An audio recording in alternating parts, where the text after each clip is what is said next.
Good morning, good afternoon, and good evening, everyone, wherever you are in the world. And welcome to the second and final day of the Road to Stockholm+50 Regional Dialogue on Youth Empowerment and Climate Action. I am Lorenzo Sablay, YCAP Fellow and Mover Envoy from the Philippines, your host for today. On behalf of the convening partners of the Regional Dialogue and the entire fellowship, we welcome you once more to the last leg of our amazing journey together. Yesterday, we have listened to various speakers from different backgrounds, organizations, and sectors. We were first warmly welcomed by convening partners in the opening session, where they delivered empowering and supporting remarks for us youth in climate action. We also heard inspirational messages from young climate leaders and advocates. We then had a wonderful time with our speakers who shared on the journey beyond COP26 and on bringing youth voices to where it matters the most. We then transitioned to our amazing fireside chats on different pressing climate themes featuring notable youth working in energy, biodiversity, and sustainable lifestyle. Finally, we ended with eye opening keynote sessions delivered by active youth advocating for climate action and the SDGs. Wow, that was a really amazing day one for us yesterday. But for today, we will be hearing from speakers talking on various topics like green jobs, climate justice, various youth opportunities for involvement and participation, youth empowerment, and many others. This is such a jam packed day for all of us. We hope that all of you are as excited as we are as we continue to be inspired together to act hand in hand and forward our climate aspirations to greater heights. Just a few house rules before we begin. We ask that you listen with attention and share with intention during the sessions of the dialogue. Please remember that this is an open and safe space for all of us, and we encourage you to share your insights and perspectives with us. Lastly, we ask that you please keep your microphones on mute if you are not speaking, but we do encourage you to turn on your cameras to make our sessions more participative. If all of you are now ready, then please lend us your ears, open your eyes, and dedicate your hearts for our final day of the dialogue. Let us have our first plenary session for today. Let us welcome Mr. Vishal Prasad, campaigner of the Pacific Islands Students Fighting Climate Change, talking on how youth in the Pacific can contribute to climate action. Let us give Mr. Vishal a warm round of virtual applause. The floor is now yours. Thank you, Lorenzo, for that introduction, and a very warm good morning and greetings to you all from the Pacific. It really is a great honor to be speaking to you today about youth action and involvement in climate action in the Pacific, and just really to take you through this journey and explaining what we as the Pacific Island Students Fighting Climate Change have been doing here in the Pacific on the front of climate action and climate justice. Allow me to first echo what we already know. First, that the state of our planet, as we all know, is absolutely dire. We are not on track to meeting our global climate goals, and in order to avoid climate catastrophe, that's a huge problem. And because of this, more urgent action and a whole of society approach is needed to identify tangible, practical, and immediate solutions. This sets the stage for a very bleak projection for our future, really.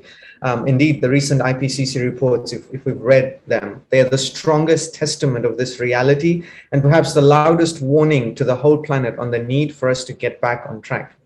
Here in the Pacific, the political impasse in global climate action was not something that we could sit with, and we resolved to explore other international mechanisms that could help bolster climate action while at the same time strengthen existing international frameworks, structures, and mechanisms such as the UNFCCC negotiations. And today I'm going to be talking about one such initiative that we are championing at the moment here in the Pacific and globally. So in 2019, a group of 27 University of the South Pacific students began the campaign to seek an advisory opinion from the International Court of Justice on climate change and human rights. The advisory opinion seeks to clarify what the obligations of states are in protecting the rights of current and future generations from the adverse effects of climate change. For young people, this campaign is a declaration that we do not wish to stand on the sidelines as the climate crisis ravages our homes and our planet, and we do not accept this fate. We choose to retain hope, not only that our countries prove resilient, but also that international law and its institutions remain a global beacon of respect for a just and peaceful international order that can illuminate the path ahead for us. That is why we take on the fight for climate justice and why we intend to seek an advisory opinion from the ICJ. But more concretely, the ICJ-AO can help assist our collective response to challenges that are posed by climate change in a variety of ways. Legally, it can contribute towards the integration of human rights law and climate law that, because of the climate crisis, are becoming increasingly intertwined and therefore see a need to integrate and develop together. This potentially will then bolster the work of human rights bodies globally by providing a strengthened mandate to effectively advance climate action. In line with this, the advisory opinion would also provide authoritative guidelines and necessary clarifications for courts at all levels. Negotiations under the UNFCCC framework remain one of the most important tools in addressing the crisis. An advisory opinion can promote ambitious action under the Paris Agreement. The voluntary nature of the Paris Agreement requires continued encouragement for more ambitious action among states, and the advisory opinion, while complementing the Paris Agreement, can also encourage greater action. In doing so, the advisory opinion would also help set more concrete and authoritative baselines for state action in reducing their emissions and meeting their human rights and climate action obligations fully. In this way, we see that an advisory opinion would not be an attempt to undermine, but rather complement and bolster global climate negotiations. And more broadly, the advisory opinion could provide and empower civil society organizations and climate activists, like many of us here today, with a more potent tool to combat environmental injustices all worldwide. Having the security of a clarified legal position would mean new and stronger forms of action that can lead and result in the protection of the environment and in the promotion of our human rights. So where are we on this campaign at this moment? The government of Vanuatu had announced last September its intentions to lead this campaign at this year's UN General Assembly, where the matter will be put to a vote. All it will take for the matter to be referred to the ICJ is a majority vote of UNGA member states. The ICJ will then be able to consider the request and provide its opinion on the legal question. To this end, young people across the Pacific and globally are working to convince their governments to support an advisory opinion from the ICJ at this year's UN General Assembly. Our role has largely focused on drawing attention to the climate change and human rights nexus and the need for effective solutions to address the human rights challenges that are brought about by the climate crisis. We have engaged in several media campaigns, strategy and outreach panels and events, and have worked with our regional forums to bring the ICJ-AO campaign in the spotlight. Through this, we have managed to receive the support of 139 Pacific civil societies, leading law academics, and an ever-growing network of friends of the initiative. Our global campaign is headed under the World's Youth for Climate Justice, and it is looking at organizing and assisting campaigns across the different regional fronts, with work focusing on building global awareness and support for the cause. The strength of solidarity is also very crucial to the campaign, and it is something we continuously strive to foster. Just recently, the Caribbean Community, or CARICOM, at their 32nd Heads of Government Intersessional indicated their support for an advisory opinion from the ICJ. This is a huge milestone for the campaign, and we applaud this bold step towards climate justice by our friends and colleagues in the Caribbean. With only 5 months to go, we are now working towards securing the majority of 97 states to support this resolution. We're calling on young people all over the world to join us in calling out to our leaders to support this advisory opinion push this September. We're also calling on all CSOs and other non-state actors to join in, to amplify and reach out to our leaders. This will remain our goal until UNGA 77. I'd like to now close by saying that for the average person, the climate crisis may sound pessimistic when it may appear that years of negotiations and things that have been happening in the international space have failed us, and especially when one infuses the discussion with the loss of valuable human rights that stand as one of the key pillars of our modern society. But this campaign provides much needed optimism and hope that all is not lost. The ICJ-AO could be the best impetus to trigger state action. And here in the Pacific, we choose to retain this hope and optimism, and we resolve to continue this journey to the World Court. And the best thing about this initiative is that anyone can be a part of it, and together we can seek justice at the world's highest court on the world's biggest problem. I'd like to thank you all once again for your time and for your patience in listening to me. Thank you, Banaka, and Dhanyawad. Thank you very much, Mr. Vishal Prasad, for that wonderful, wonderful opening talk. And we have learned that young people across the Pacific do indeed continue to convince their governments to address the pressing human rights challenges brought about by the climate crisis. And their global campaigns and advisory opinion deserve support and traction and solidarity, even from us youth, towards our common goal. And from his words, let us fight this great injustice together. Thank you very much again, Mr. Vishal Prasad. Let us give him a warm round of virtual applause. Up next, we would like to welcome Ms. Emma Hamilton Clark, Education Knowledge Management Consultant of the UNICEF Regional Office for South Asia, with her talk, The Heat is On. Let us give Ms. Emma a warm round of virtual applause. Ms. Emma, the floor is now yours. Wonderful. Thank you so much. Can you confirm you can hear me okay? I've just put in my headphones. Great. Wonderful. So thank you for the introduction, and it's a pleasure to be with you all today. And I'm really looking forward to sharing a bit about UNICEF South Asia's recent work to better understand how climate change is impacting education within our region and how the education sector is responding to it. So jumping right in, UNICEF South Asia over the past few years has engaged in two critical pieces of research.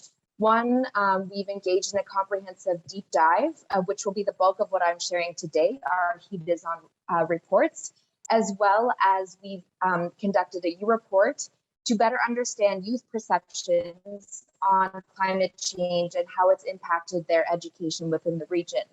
So just to share that within UNICEF South Asia's region, it includes 8 countries, including Afghanistan, Pakistan, India, Nepal, Bhutan, Bangladesh, Sri Lanka, and Maldives. So just to share some of the key findings of the report study, we heard from over 25,000 young people, including both male and female. And what we heard was that the majority of respondents reported actually not being able to explain climate change or global warming, despite 65% reporting that it was taught in schools. And when asked who they thought should be taking the most action to address climate change, over 60% shared that they believe governments should be taking the most actions. And that kind of compared to young people, businesses, CSOs. And a critical finding was that 78% of respondents stated that their education or studies was affected by climate change. So whether that was due to the inability to concentrate due to high temperatures, whether climate was impacting their journey to school, we really found that this was a critical and really also concerning finding from our study. And lastly, and more positively, over 85% responded that they were keen to act to address climate change if they were given the necessary tools and support. So moving on to our Heat is On reports, which we just recently launched in the last few months. It's a series of reports consisting of a regional report as well as 8 country studies, looking at the direct and indirect impacts of climate change on education systems using both qualitative and quantitative research methods. to really generate evidence on how education systems in South Asia are monitoring, assessing, and responding to the impacts of climate change, and to identify the tools and mechanisms that are being used to address climate risks. And in addition, to also showcase the perceptions of key education stakeholders on this topic.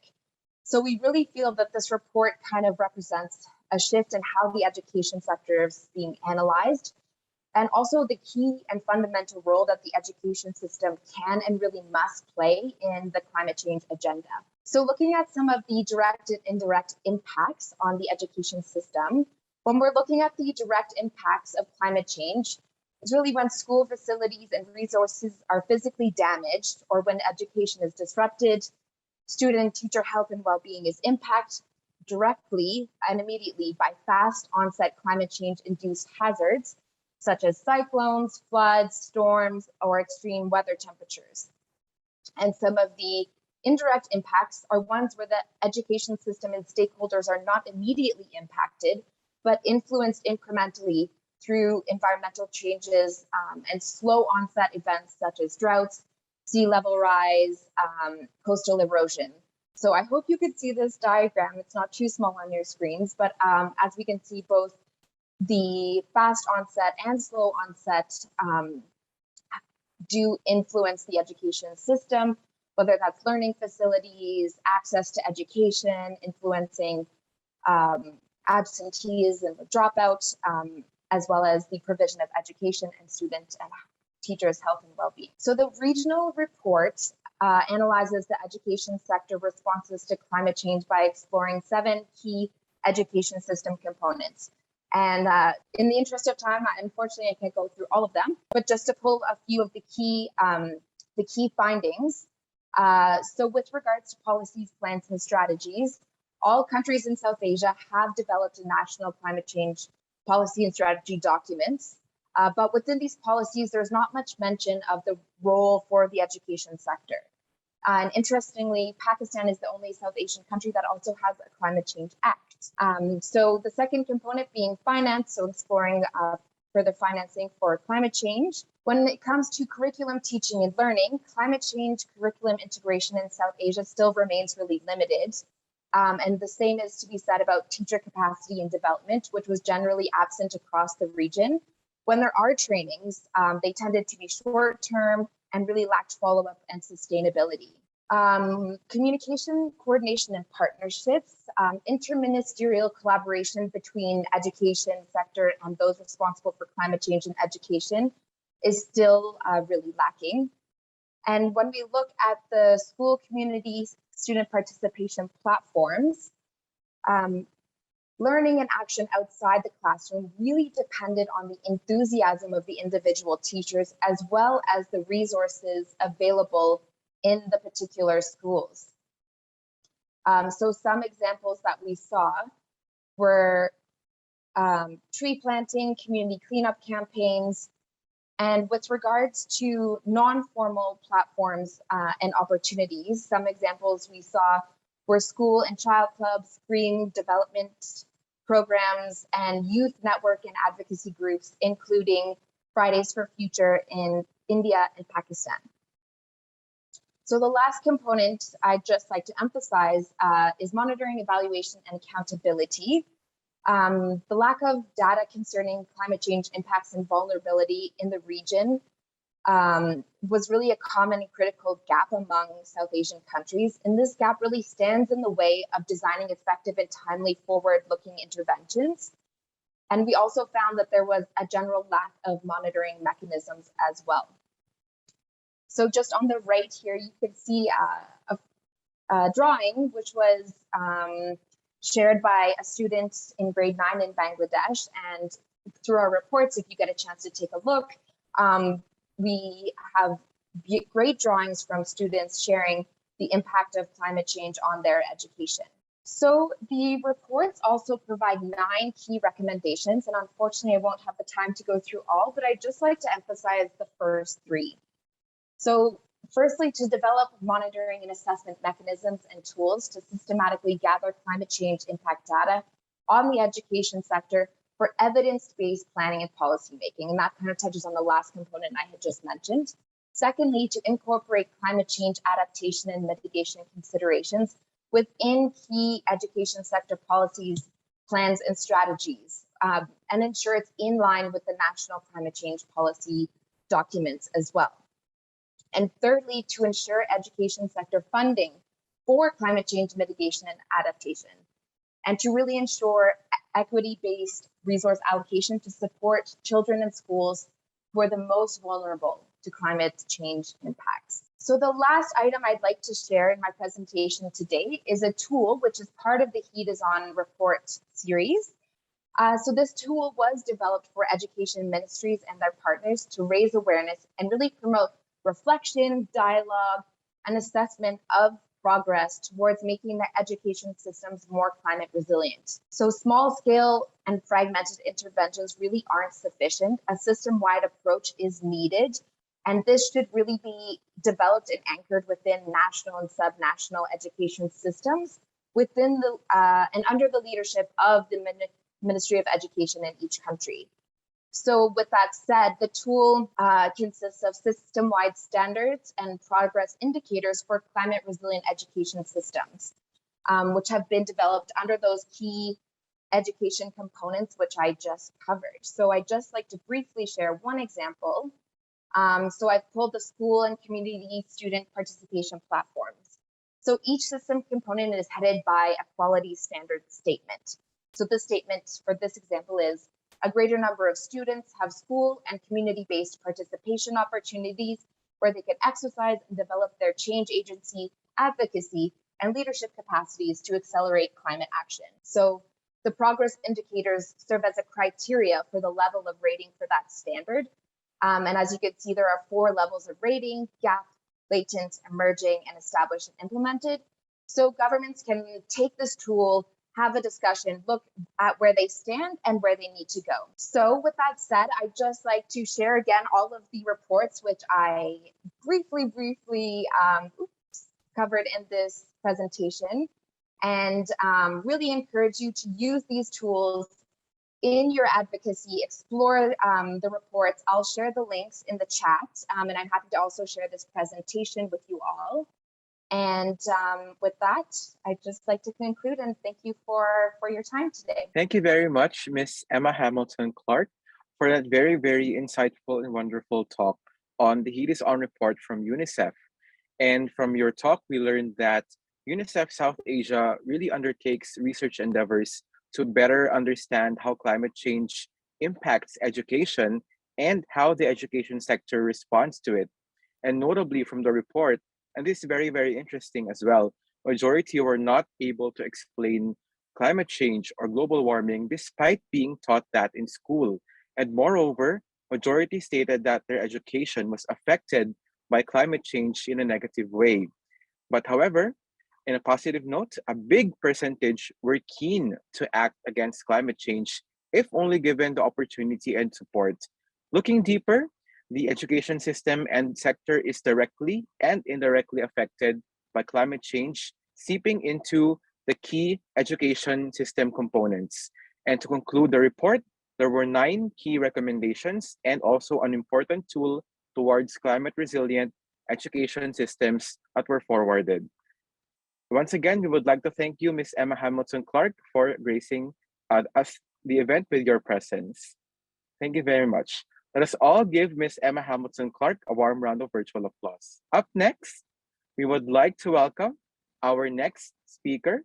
We have Mr. Daniel Mahadzir, Asia Pacific Chair of the UNSPAR Alliance and Governance Chair of the Youth UNESCO Climate Action Network, with his talk on UNSPAR Alliance's work on future literacy on disaster reduction. Let us all give Mr. Daniel Mahadzir a warm round of virtual applause. Mr. Daniel, the floor is yours. Can everyone see my screen? So I just want to break the somber of everyone today. So just a little bit of a funny thing that we work together with UNDP and also UNDRR. So we asked a group of children to draw their future. What do they think the future gonna look like? If you see, this is among the collection of the drawing that they made. And then one of the most important thing that you note is that most of them is colored green. So they do believe that nature is still gonna exist in future. So COVID-19 hit us, and then we usually have a lot of programs. So what we do for the past 2 years, we gather youth and young professionals to come together and then join us in this drawing activity. So today I would like to share with you about our drawing activity. Okay, so hello everyone, my name is Daniel Mahadze. So I am representing You Inspire Alliance, which is a youth and young professional platform in science, engineering, technology, innovation, and arts that we are focusing on disaster risk reduction, resilience, and also climate change adaptation. I'm also the governance chair of Youth UNESCO Climate Action Network, both of which are UNESCO youth organizations. So this is our program on future thinking. We gather everyone around the region to actually start drawing what does the future looks like. And then, to be honest, it's quite surprising that the limitation of our own selves is actually our imagination, because we tend to limit our imagination to what we believe, and we tend to put a limit to it. And then, like we don't believe that the car can fly and so on. So on this activity, we ask every young professionals, engineers, scientists who has PhD, who has diploma, who has everything, to start thinking like a kid. And then we found out that there's a lot of idea being unrealized because we actually limit our thinking. So this is one of the program that we did together. We're trying to break the boundaries of our country during COVID-19, try to actually unify everyone in one collective action together, and then redefine what it meant by climate action and also disaster risk reduction. So this is our drawing board. Obviously, it's more realistic, it's more systematic. It's not as, as colorful as the kids, but we're getting there. We have like all our imagination up and running. We were thinking about borderless country, a future where we don't have to use passport, a future where we can predict tsunami 5 days ahead, or, all of those things that comes into our mind. So when we have a desirable future or an end goal that we want to work towards to, then we start strategizing. So this is what we are trying to do as a team, as an alliance that we form across 14 different countries in Asia Pacific. We want to know, like, how do we strategize our next step in order to increase everyone's quality of life.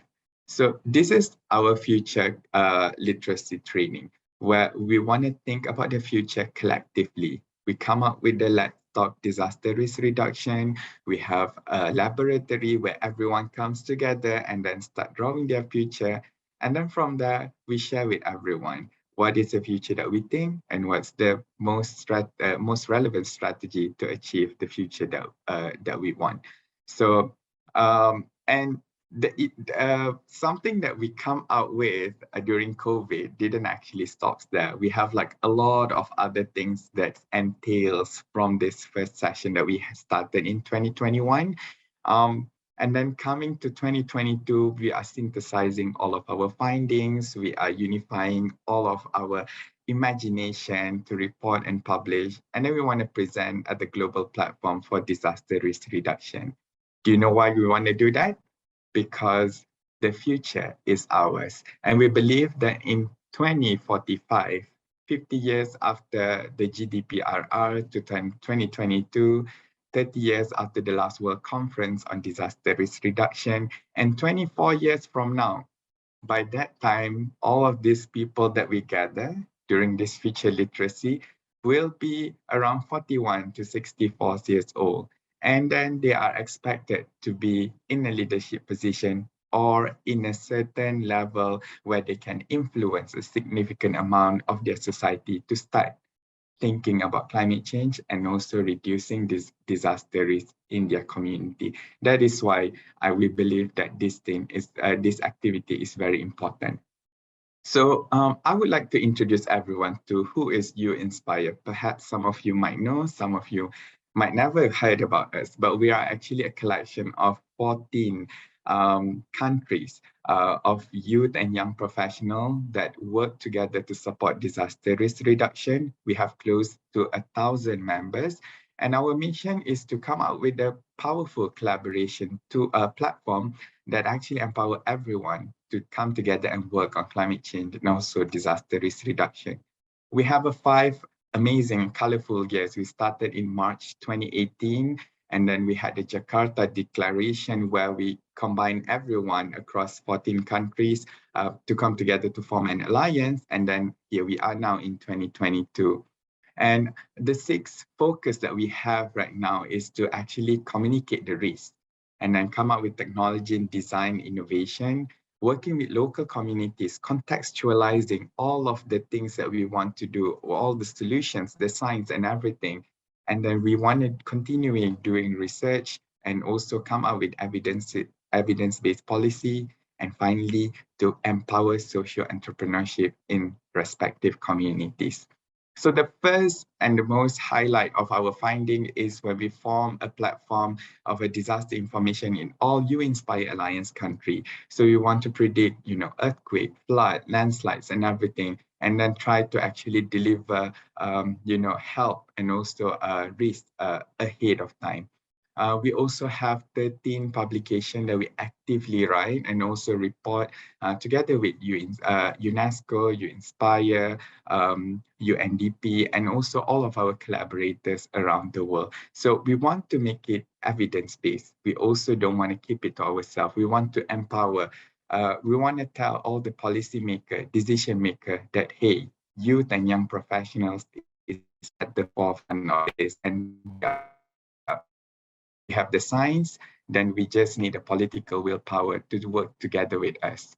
So we also participate or be part of other connection around the world. So for myself, I'm representing the Alliance at the UNESCO Climate Action Network, which is one of the youth organization under UNESCO, and also other climate change and also disaster risk reduction related organization around the world.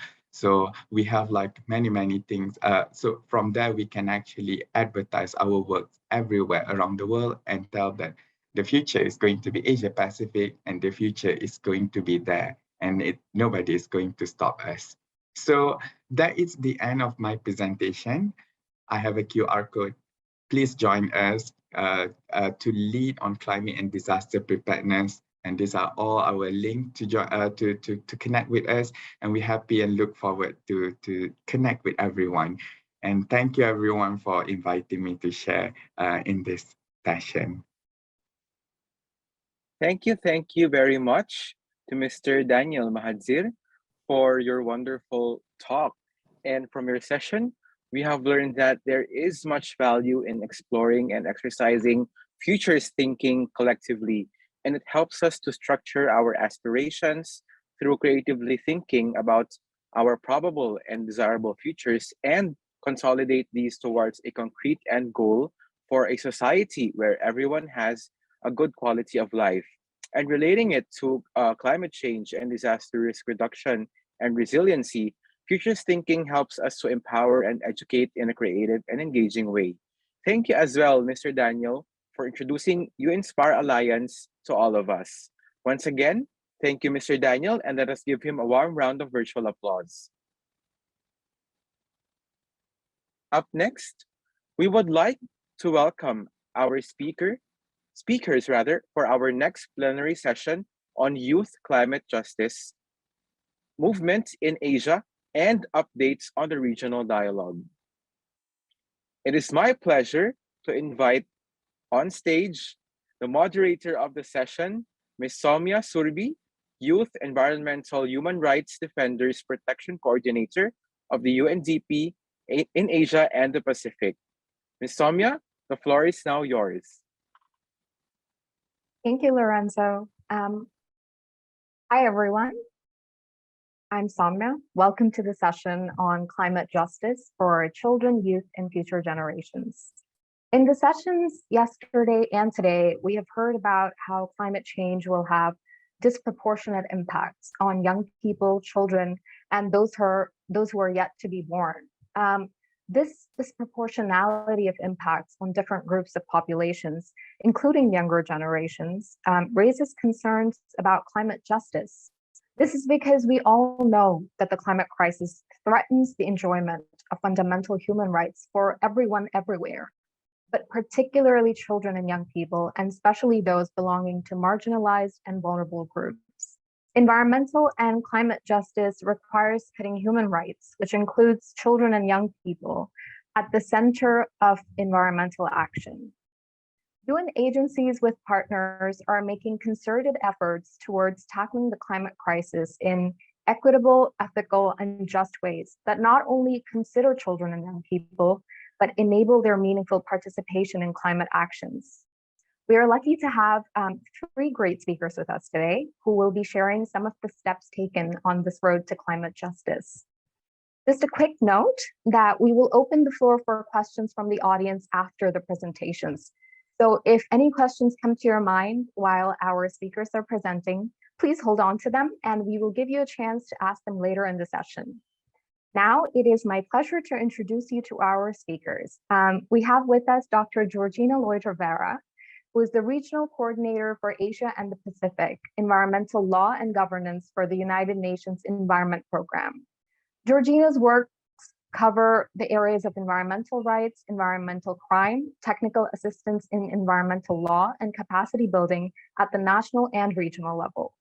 She's been involved in capacity building for environmental law within Southeast Asia and has provided advice to government and non-government stakeholders on environmental law and policy issues. Georgina holds a PhD in law, master's in environmental law, and bachelor's degree in environmental science from the University of Sydney. Our second speaker, Patty Moore, is an environmental lawyer with more than 29 years international experience, working in the field of environmental law and governance across more than 30 countries in Asia, Africa, Europe, and Latin America. She's been living and working in Asia since 1999 and has been UNICEF East Asia and Pacific Regional Office's Senior Advisor on Children's Rights to a Healthy Environment since 2018. In early 2020, she began a collaboration with UNICEF East Asia and Pacific Regional Office, UNEP Regional Office for Asia and the Pacific, and UN Human Rights Southeast Asia Regional Office to develop principles and policy guidance on children's rights to a safe, clean, healthy, and sustainable environment in the Asean region. In addition, Patty has been working with UNICEF on legal empowerment to advance climate and environmental justice for children in East Asia and the Pacific, and is part of the team organizing the Asia Regional Dialogue on Climate Justice for Children, Youth, and Future Generations. Ramchat Vachiratnakornkul is the regional focal point on climate change and environment of the UN Human Rights Regional Office for Southeast Asia since 2019. Before joining UN Human Rights, she served the National Human Rights Commission of Thailand as the Human Rights Investigative Officer of the Human Rights Protection Bureau, focused on economic, social, and cultural rights and business and human rights. She holds 2 master's degrees in law, specializing in public economic law and international human rights and humanitarian law. I will now give the floor to Dr. Georgina Lloyd, who will be sharing on the principles and policy guidance on children's rights to safe, clean, and healthy, sustainable environment in the ASEAN region. Over to you. Thank you so much, Soumya, for that amazing introduction and your summary of some of the issues of climate justice for children and young people. And I'm really happy to join this amazing panel of strong women and my friends as well. So I'm going to give an introduction first to the principles and policy guidance on children's rights to a healthy environment in the ASEAN region. These principles and policy guidance are a collaboration between the United Nations Environment Program, the United Nations Children's Fund, or UNICEF, and the Office of the United Nations High Commission of the Human Rights, or UN Human Rights. The principles and policy guidance for children's rights to a safe, clean, healthy, and sustainable environment in the Asean region, or the PPG, as we call them for short, set out fundamental principles for realizing children's rights to a safe, clean, healthy, and sustainable environment, and for really putting the best interests of children at the center of initiatives for all segments of society. The PPG is of critical importance because there are many studies that have been undertaken and emphasized through a report by the UN Special Rapporteur on Human Rights and the Environment that have found that taken as a whole, no group is more vulnerable to environmental harm than children. The UN Special Rapporteur's report describes in detail the ways in which 5 kinds of environmental harm, including air pollution, water pollution, climate change, chemicals, toxic substances and waste, as well as loss of biodiversity and access to nature, have disproportionate impacts on children. And I think we've heard this a number of times throughout the sessions.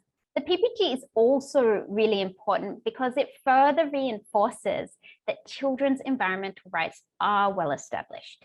Children's rights to a safe and clean environment are guaranteed in the Convention on the Rights of the Child.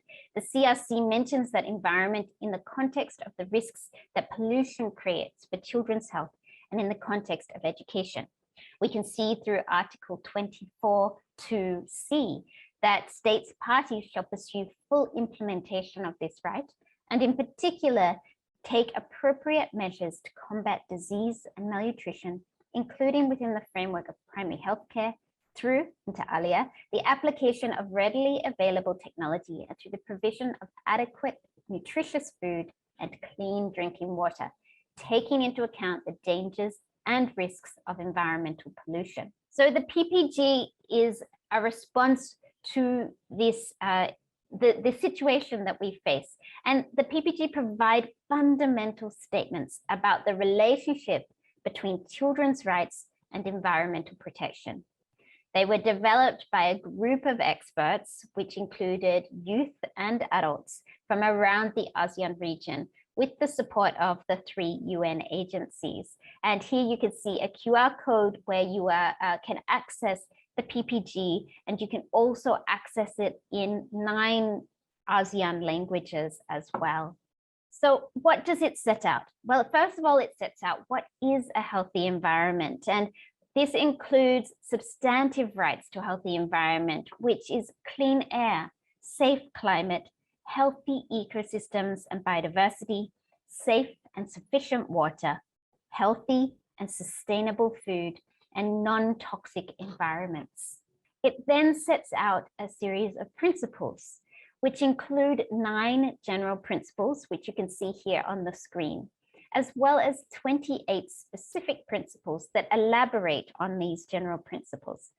These principles address 5 kinds of environmental harm that I spoke about in the first slide in my introduction. It provides that these are basic substantive elements of children's rights to a healthy environment, and that they also have a right to environmental education as well as a right to play. There are also principles that deal with access rights, access to information, rights to participate in decision-making, and rights to access remedies when the substantive rights, those are the rights to clean air, to a safe climate, to healthy and sustainable food, for example, when those rights are infringed. And that children have also a right to be protected when they are defending their rights. These are the procedural elements of a right to a healthy environment and children's rights to a healthy environment. The PPG, as well as providing those fundamental principles, and those fundamental principles should be the basis of any instruments that are put in place to protect, promote, and safeguard those rights. But in addition to those principles, there is also policy guidance for implementing the principles. And the policy guidance is targeted at 5 groups of stakeholders. There's governments, the states, businesses, civil society, the media, and of course, children. So for states and civil society, there is policy guidance relating to all of the principles. And the policy guidance for business and media specifies actions which those groups can take within their spheres of influence to recognize and protect children's rights to a healthy environment. But today I'm going to focus, of course, on what does it say for children. And the guidance for children focuses on what children can do while adults act on their responsibilities. We know that children and youth are key agents of change, of course, and in tackling the climate and environmental crisis.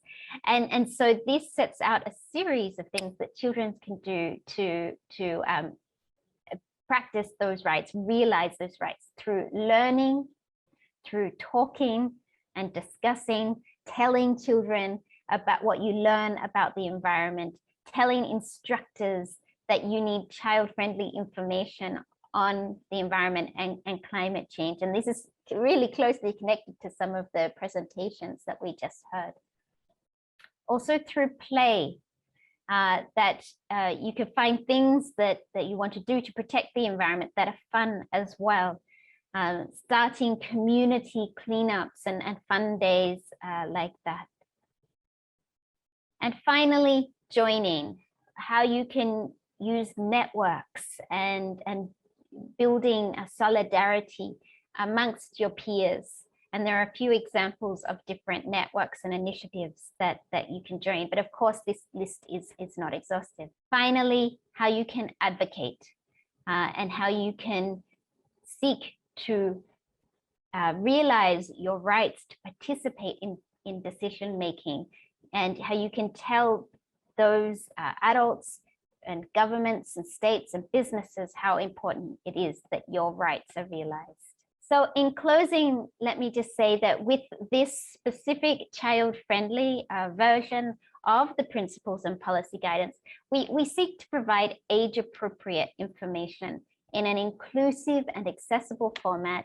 And as I said, it is also now available in 9 Asean languages. So please do go to use the QR code, and we will also put a link in the chat box to access this brief, and you can see it also in all of those 9 Asean languages in addition to English. So thank you very much. And I'm now really happy to give back the floor to Soumya to hear my fellow panelists. Thank you, Georgina. I would encourage all of you to take a look at the document. The link is also available in the chat. It's also important to note that the document is quite significant in being the first of its kind, providing guidance on protecting and advancing children's rights to a healthy environment. I believe we are now ready for our second speaker. Now we turn to Patty, who will be sharing UNICEF's project on legal empowerment to advance climate and environmental justice for children in East Asia and the Pacific. Over to you, Patty. Thanks a lot. It's really a pleasure to be here with you today. Soumya, thank you, and with Georgie and Ramchad as well. This UNICEF project on legal empowerment to advance climate and environmental justice for children in East Asia and the Pacific was carried out over the past year, and it has just concluded with capacity building workshops in Indonesia and Malaysia.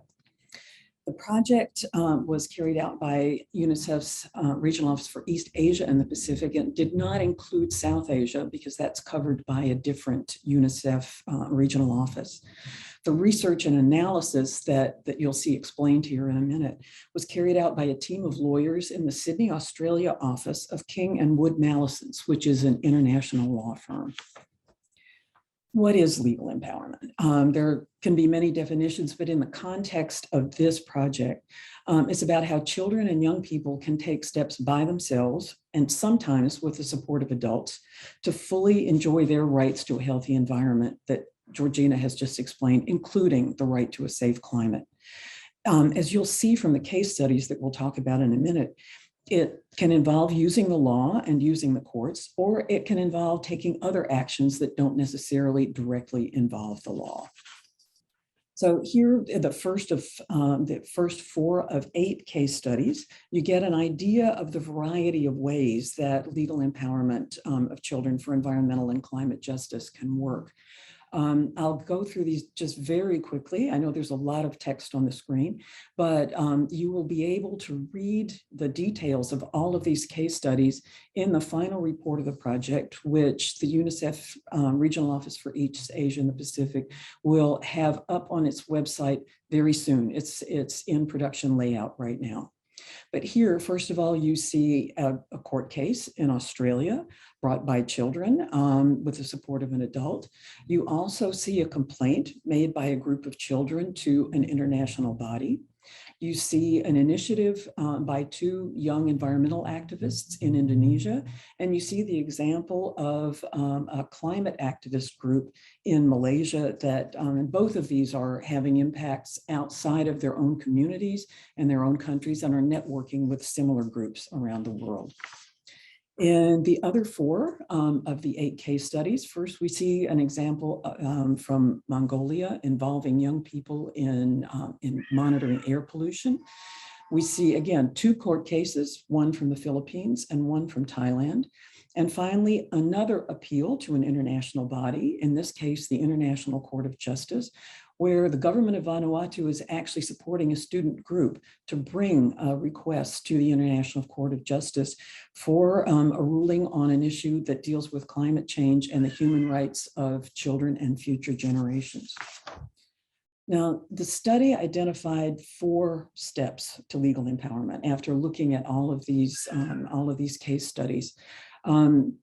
Education, expression or voice, as it's also called, remedy, in other words, what can you do if you feel like your right to a healthy environment, a safe climate has been violated, and possibly most importantly of all, being sure that children are safe. Children and young people are safe when they voice their opinions. Now, challenges, and as you can imagine, there are a few, but these are the 4 that were common to virtually all of the case studies. It's no surprise that resources and funding is maybe the first one.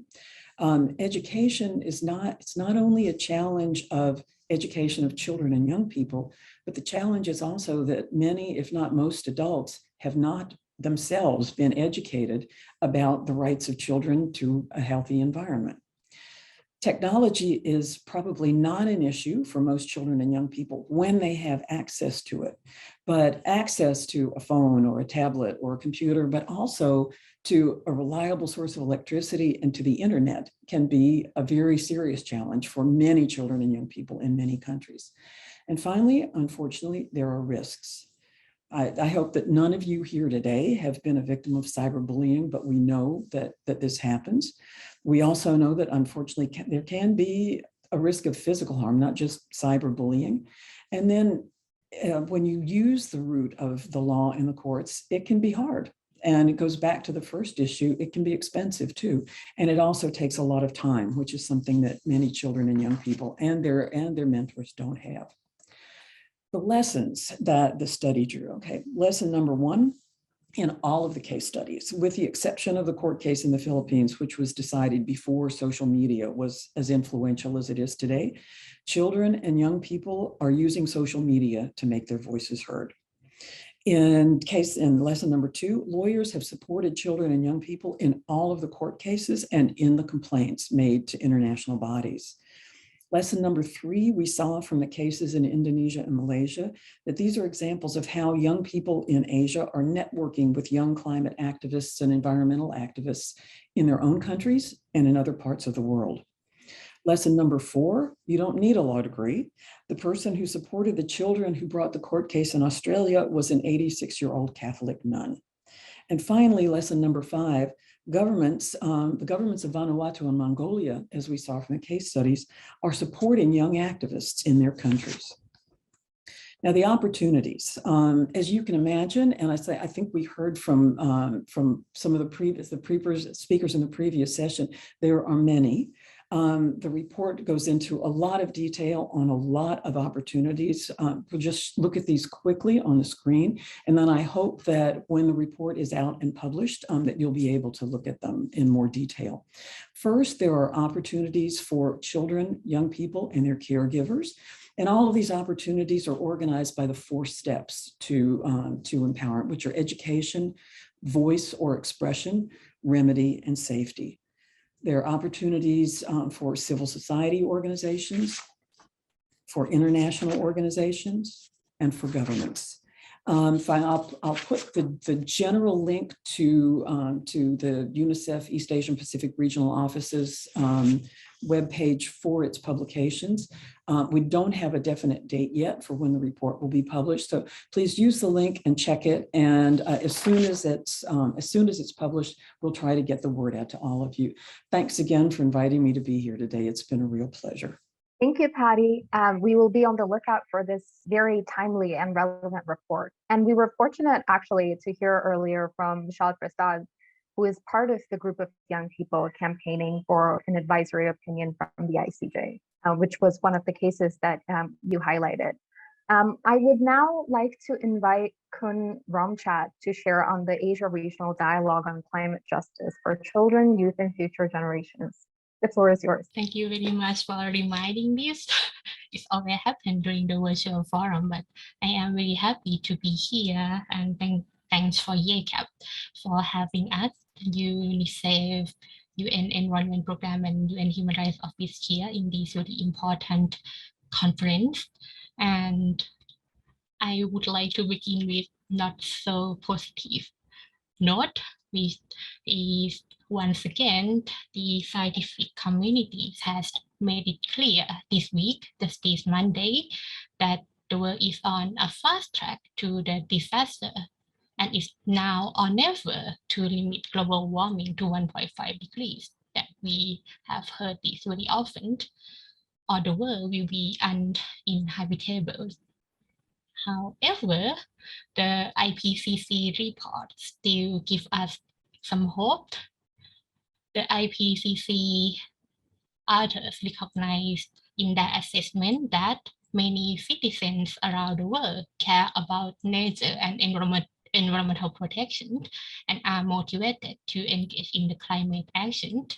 Most importantly, the IPCC report specifically mentioned the role of youth in the report, and this is the, I quote the exact wording from the latest report here: effective and equitable climate governance built on engagement with civil society, civil society actors, political actors, business, youth, labor, indigenous people, and local communities, and the extent to which civil society actors, political actors, business, youth, labor, media, indigenous people, and local communities are engaged, influence political support for climate change mitigation and eventual policy outcomes. The report also recognized the growing of the climate-related litigation, which children and youth play a very important role in the climate justice movement, and climate litigation today by children and youth to the government or company has the potential to safeguard the interests of the future generation. Not only that, children and youth, young people, are not only the victims of the climate change. You, everyone here, are valuable contributors for the climate action, and you are the agents of change. You are the hope and our inspiration. You are the entrepreneurs. You are communicators, educators, and innovators, like we just heard from Daniel in the previous session.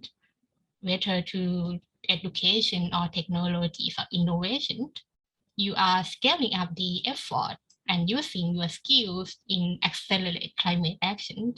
And we, the UN agencies, recognize the key roles that children and youth play in taking the climate action and work closely with youth-led and youth-focused organizations. And that's why we, OHCHR, UNEP, UNDP, UNICEF, YCAP, and many partner organizations are convening the Asia Regional Dialogue on Climate Justice for Children, Youth, and Future Generations from 28 to 30 of May 2020, which is only next month. The regional dialogue will offer a dedicated space for children and young people around Asia to discuss climate and environmental advocacy strategies, and also provide a platform for you to share your experience with climate advocacy work. You will present to adult your perspectives, ideas, and concern about climate justice for children and youth in Asia region. And the regional dialogue also linked to the Stockholm+50 as children and youth. We also have the opportunity to share good practice and experiences with youth representatives in negotiation and decision-making process at the regional and global levels, and give yours for the Stockholm+50. The regional dialogue will be the virtual event open to children between the age of 9 to 17 and young people who are between the ages of 18 to 35. It will be held over 3 days, and the first 2 days are dedicated to the participation by children and young people, and will be held on Saturday and Sunday to avoid the conflict with your schooling and your education. And during day 1 and day 2, there will be the parallel track for children and young people. Of course, adults from many stakeholders, organizations, government, national human rights institutions, civil society can also observe these 2 days as a listener and observer. But the last day, on Monday of the 30th, we will include the participation by adults who work in the field of supporting participation and action by children and youth. So leading up to the event next month, there will be the preparatory consultation, national consultation to support children and youth across the region to increase our reach and hear as many voices as possible. And today's event is also part of this journey. So I really would like to encourage everyone here to join this event. Stay tuned on our website, which I will post the link in the chat box, and on YCAP as well, social media platforms, or UN Human Rights Asia, Facebook or Twitter. We will soon share the link to registration. So I hope and we can welcome everyone here in our event next month. Thank you very much. Thanks a lot, Khun Ramchat. I think we can open the floor for questions from the audience. If you have a question, please type it in the chat box. In case your question is directed at a specific speaker, please include their name as well, so we can get it to them. I think there is one question from Abhinav, which I think Khun Ramchat has answered, but just in case, how can we participate in the Asia Regional Dialogue on Climate Justice? Okay, I will answer this again. So yes, I will. Now we already have the dedicated webpage for our event. You can access the link to see the concept note and the program of this event.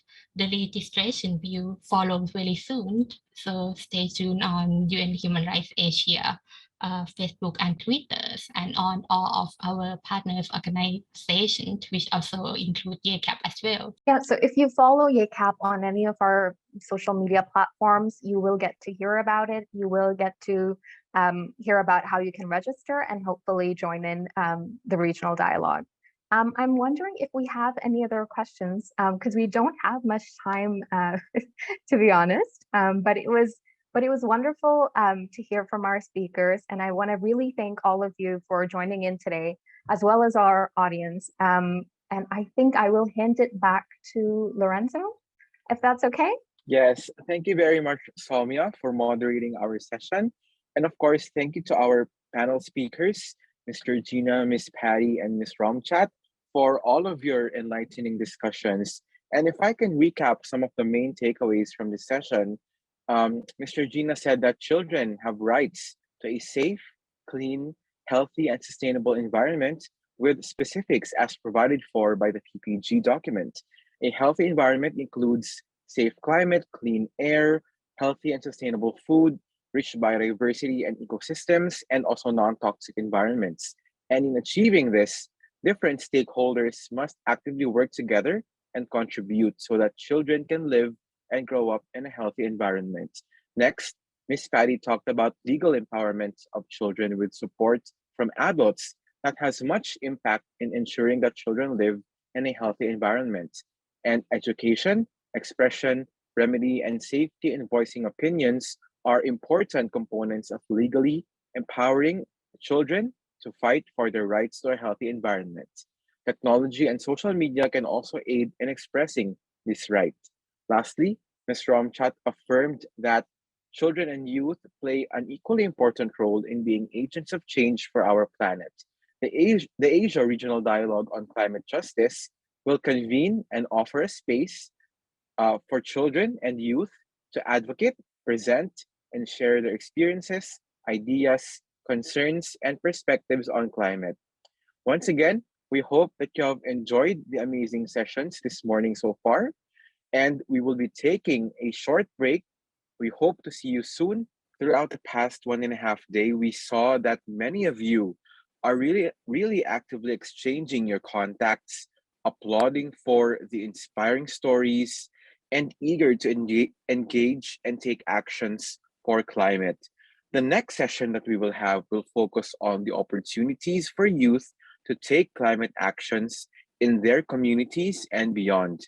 We will be having 6 speakers who will present their initiatives across the Asia Pacific region and share how you, as a young person, can participate. First up, I would like to welcome our speaker to talk about hashtag Movers for Climate Track, skills development for young community builders and community mobilizers. Let us give a warm round of virtual applause to Ms. Ki Lin, Youth Social Entrepreneurship and Innovation Coordinator of UNDP in Asia and the Pacific. Linka, the floor is now yours. Thank you so much, Lorenzo. Hello, everyone. Can you hear me? Yep, All loud and right. clear. Amazing. Hello, everyone. So yeah, apart from being the DJ for lunch break, I'm also working in the UNDP. At the same time, I identify myself as a cheerleaders for our community in the Movers program and also in the YCAP program. So I'm very, very happy to see all of you today. So before we start, we've prepared an icebreaker session. So just to warm up ourselves a little bit and maybe stretch ourselves a little bit after lunch, can I invite all of you, just to, rub your hands and just to, get ready for the icebreaker, and also just, stretch a bit of our shoulder, move our neck, any part of your body you feel like is a bit stiff, just to stretch a bit and relax. All right, so I'm just gonna give us another 10 seconds. Once you are ready, we're going to start with the first icebreaker question. And I think for this icebreaker question, you want to put your finger on the keyboard, especially next to the number 1, 2, 3, because we're going to invite you to type in the chat. 1, if you don't really know about the Movers program. 2, if you already joined a Movers workshop. And 3, if you are proud and a happy volunteer for the Movers program. So on the count to 3, okay, even before we count, everyone already put down your answer. Oh my God, overwhelming answer of 2 and 3. Some of you haven't got a chance to know about the Movers program. That's perfectly fine. So we're going to dig deeper and learn more about the Movers program. And yeah, I can see a lot of 2 and 3 here in this meeting. Super happy. And then hello again if we've met in some of the Movers workshop before. All right. So I guess, throughout the 2 days dialogue till now, many of you maybe already spent some time to, go through each of those logos on every speaker's Zoom background. And you might wondering, what is this very different color, different shape looking logo on the top right corner? What is Mover exactly about? Don't worry, we're going to learn a little bit about it So we've asked this question: what does movers mean to you, in one of our community meetup with our members in the movers community? And these are the answer that shared by everyone. And the bigger the font is, the more consensus and similar answers from the community. So as we can see on the screen, movers for our community, it means youth empowerment, it means community, it's SDGs, it's energy, it's entrepreneurship, it's energetic, it's energizing, it's engagement, it's networking, it's understanding. So what is Movers program? This is the answer provided by the community.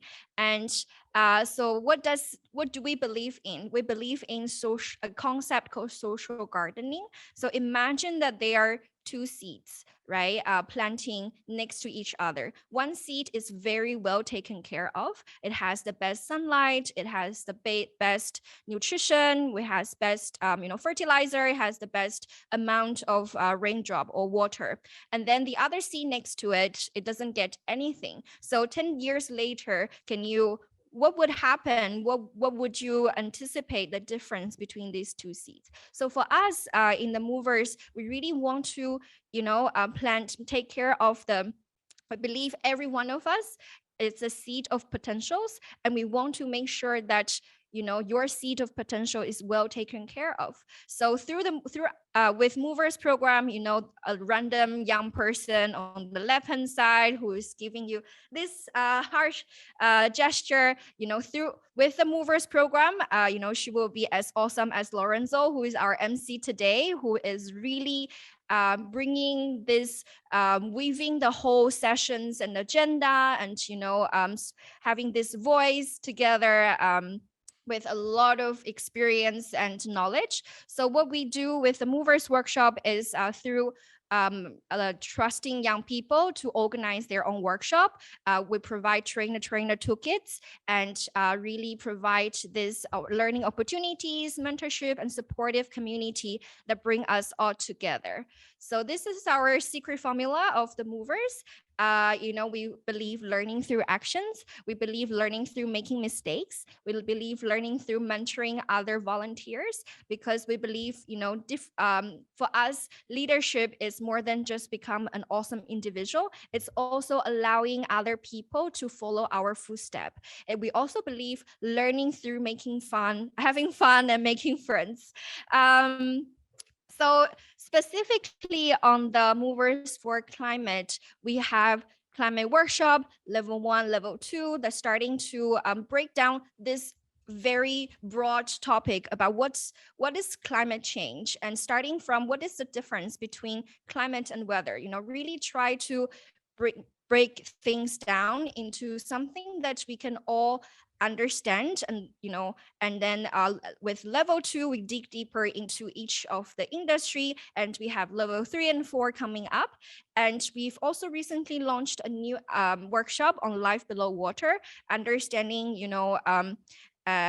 different situations, problems, or things that we can do when it comes to life below water. And we're going to launch biodiversity curriculum very soon with my fellow panelists today. You are going to hear from him about biodiversity very, very soon.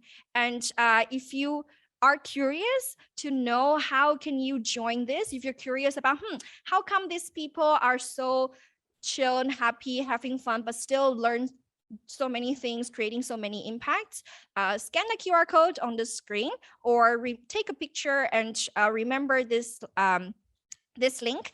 Join the movement right after this session. And yeah, in addition to the workshop, what we do is that we have this Green Job Pioneers initiative, where we really try to bring all these amazing green jobs pioneers. Their work are really contributing to environment, right? And how do they do it? What are some of their journey looks like? What are some of the tips? And those kind of things that they already figured out. So how can we bring all these secret ingredients to all of the young people? Because, working on climate doesn't have to be purely driven by passion or anger. It could be our aspirations for career as well. So check it out on our YouTube channel. But then also, if you know someone who is your green job pioneer, nominate them to be interviewed and featured in our channel, in our community. So you can scan this QR code. If you don't have enough time to fill in the form, don't worry. Take a screenshot, take a photo right now, and then you can fill in the form right after. So just want to end my sharing session with some of the things shared by the community. They say that thanks to movers, I was able to have hope for the future. I was able to empower youth, do something for our future, and make friends with so many great people, get so much positive energy, share useful information with my community, explore the world, improve myself and everyone around me. So just want to leave you with this photo. For us, everyone looks happy in this photo, right? But for us, happy is not a short-term enjoyment. Happy is a long-term sense of fulfillment. So looking forward to see some of you in the movers community. And that's the end of my sharing. Back to you, Laura. Wow, amazing, amazing, Linka. Thank you for sharing with us the Movers program. So everyone join the movement, scan the QR codes, and be a mover. Thank you, Linka, for sharing with us. Up next, we would like to welcome Miss Aggie Chu, the Youth Startup Support Coordinator of UNDP in Asia and the Pacific, to talk about the Springboard program to support young climate entrepreneurs. Over to you, Aggie. Thank you so much, Lorenzo. Let me quickly share my screen. So hello, everyone. My name is Aggie, currently calling from Bangkok. And I want to spend a few minutes to introduce you to the Springboard program. So type in the chat, type 1 in the chat if you already have amazing idea about climate solutions or anything related to SDG solutions that you would like to turn it into a reality. So let's see how many aspiring young entrepreneurs here in the chat. I saw 111. Any more?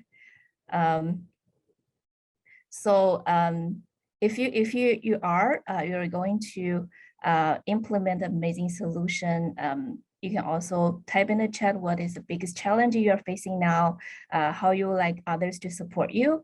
To start, Springboard program is more like Linka introduced the Movers program, but Springboard is more like a sister program to Movers program, where we specifically focus more on the young entrepreneur side. So looking at how to help young entrepreneurs to turn many amazing ideas into feasible solutions that they can implement in the real life. In the nutshell, Springboard program is a startup support platform that we provide a lot of resources and learning materials for young entrepreneurs to grow, because we believe that as a young person, you don't need to have everything ready to start an initiative, or you don't have to know everything to do to solve the biggest problem of today. So the more resources that the environment that nurture you, the more opportunities you will have. So in the Springboard program, we offer a lot of training opportunities, mentorship, knowledge exchange opportunities, and networking, and also young entrepreneurs, the community of young entrepreneurs, for them to inspire each other. So we really focus a lot on skills building, and also being innovative as a young person to solve the most pressing issues of today. As you can see, a lot of amazing incubators, accelerators in the region. They offer a lot of accelerated programs where they specifically focus on fixed periods of time where they're supporting entrepreneurs. But for Springboard program, really emphasize a lot on journey with you as well, to see how young person grow in their entrepreneurial journey. So we're not looking at nurture the next unicorn or the big startups in the industry, or really looking at how we can empower young people to be more entrepreneurial, to be more solution oriented to solve the problems of today. So it's more incubation platform in the Asia Pacific region, where we support young entrepreneurs building business readiness, and also research a lot of available opportunities that they can help showcase their impact in the region. So there are two elements in the program. One is the different people that young entrepreneurs will encounter in their journey, which is the different startup support coordinators or different networks that they can nurture them to grow, and also the opportunity side networks, the resources that we can help them bridge to amplify their impact. So as young entrepreneurs enter our program, they enter these infinity learning loops to keep increase their capacity and their readiness for a successful business. So in the past, we have supporting a very diverse range of social enterprise across Asia Pacific region, and not only on the climate solution side, or have a lot of different thematic focus that young entrepreneurs help solve, which is very, very essential to solve the challenges of different countries. For example, like healthcare, accessible healthcare, quality education, and climate solutions. So we support them in different journeys, very diverse groups of young entrepreneurs. And for this year, for Springboard, we're really excited to have a climate angle in the program. One, we're looking at how we can supporting more climate entrepreneurs in the program, such as those solutions working on agricultural for security, renewable energy, or waste management, upcycling, recycling. But also we're looking at how we can empower the whole cohort of 100+ entrepreneurs to adopt green business strategy. No matter if their focus is on climate, they can always do something to help mitigate the negative impact on the environment and the society. So how we support them, one is, like we mentioned, we have a learning platform where they can showcase their, learn how to showcase their business and also articulate their initiative. And it's a very practical courses that we have curated in the past few years to help young social entrepreneurs in the Asia Pacific region to better articulate themselves and also encounter opportunities and mobilize resources. Also, looking at the opportunities, we have done intensive research on, how to supporting early stage aspiring young entrepreneurs to take initiative to next level. So we have curated a very comprehensive database where young people can go check out and apply to different opportunities. They can have access to network, grant funding, mentorship, and different programs that they can, expand their knowledge and networks. So we will share this database and the learning platform after the presentation. So for this year's Springboard for Climate, we have a learning series where we, educate young entrepreneurs to adopt more green business strategy, but also at the same time looking at what are the best practices for mobilize investments and grants for climate smart solutions. And also we connect young entrepreneurs with a lot of opportunities and grants and different incubators awards as well.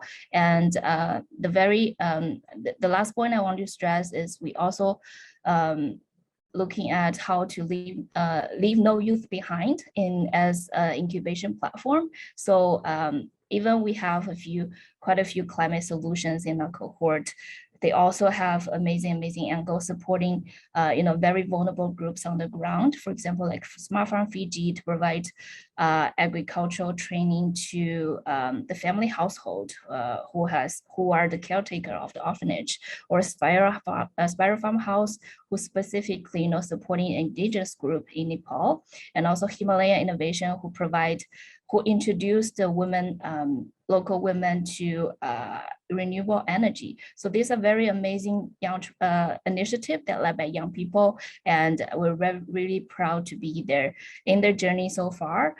So I'm sure after today's session, everyone can be aspiring entrepreneurs as long as you have amazing solution that you want to take it forward. If you would like to learn more about, how to turn innovative idea into solutions, what are the capacity building material, learning material available there, feel free to check out the learning platform, and also check out different resources, database we have there to help you take your initiative forward. Thank you so much. Back to you, Lorenzo. Thank you, Ms. Aggie, for introducing to us the Springboard program and for sharing with us how important entrepreneurship is to climate action. Thank you once again, Aggie. All right. Up next, we would like to welcome Mr. Keshav Saini of the 2030 Youth Force to talk about youth SDG actions. Over to you, Keshav. Hi, namaste, everyone. I hope everyone is in good health and wellness. So let me take you the journey of 2030 Youth Force right away. Let's say no more time.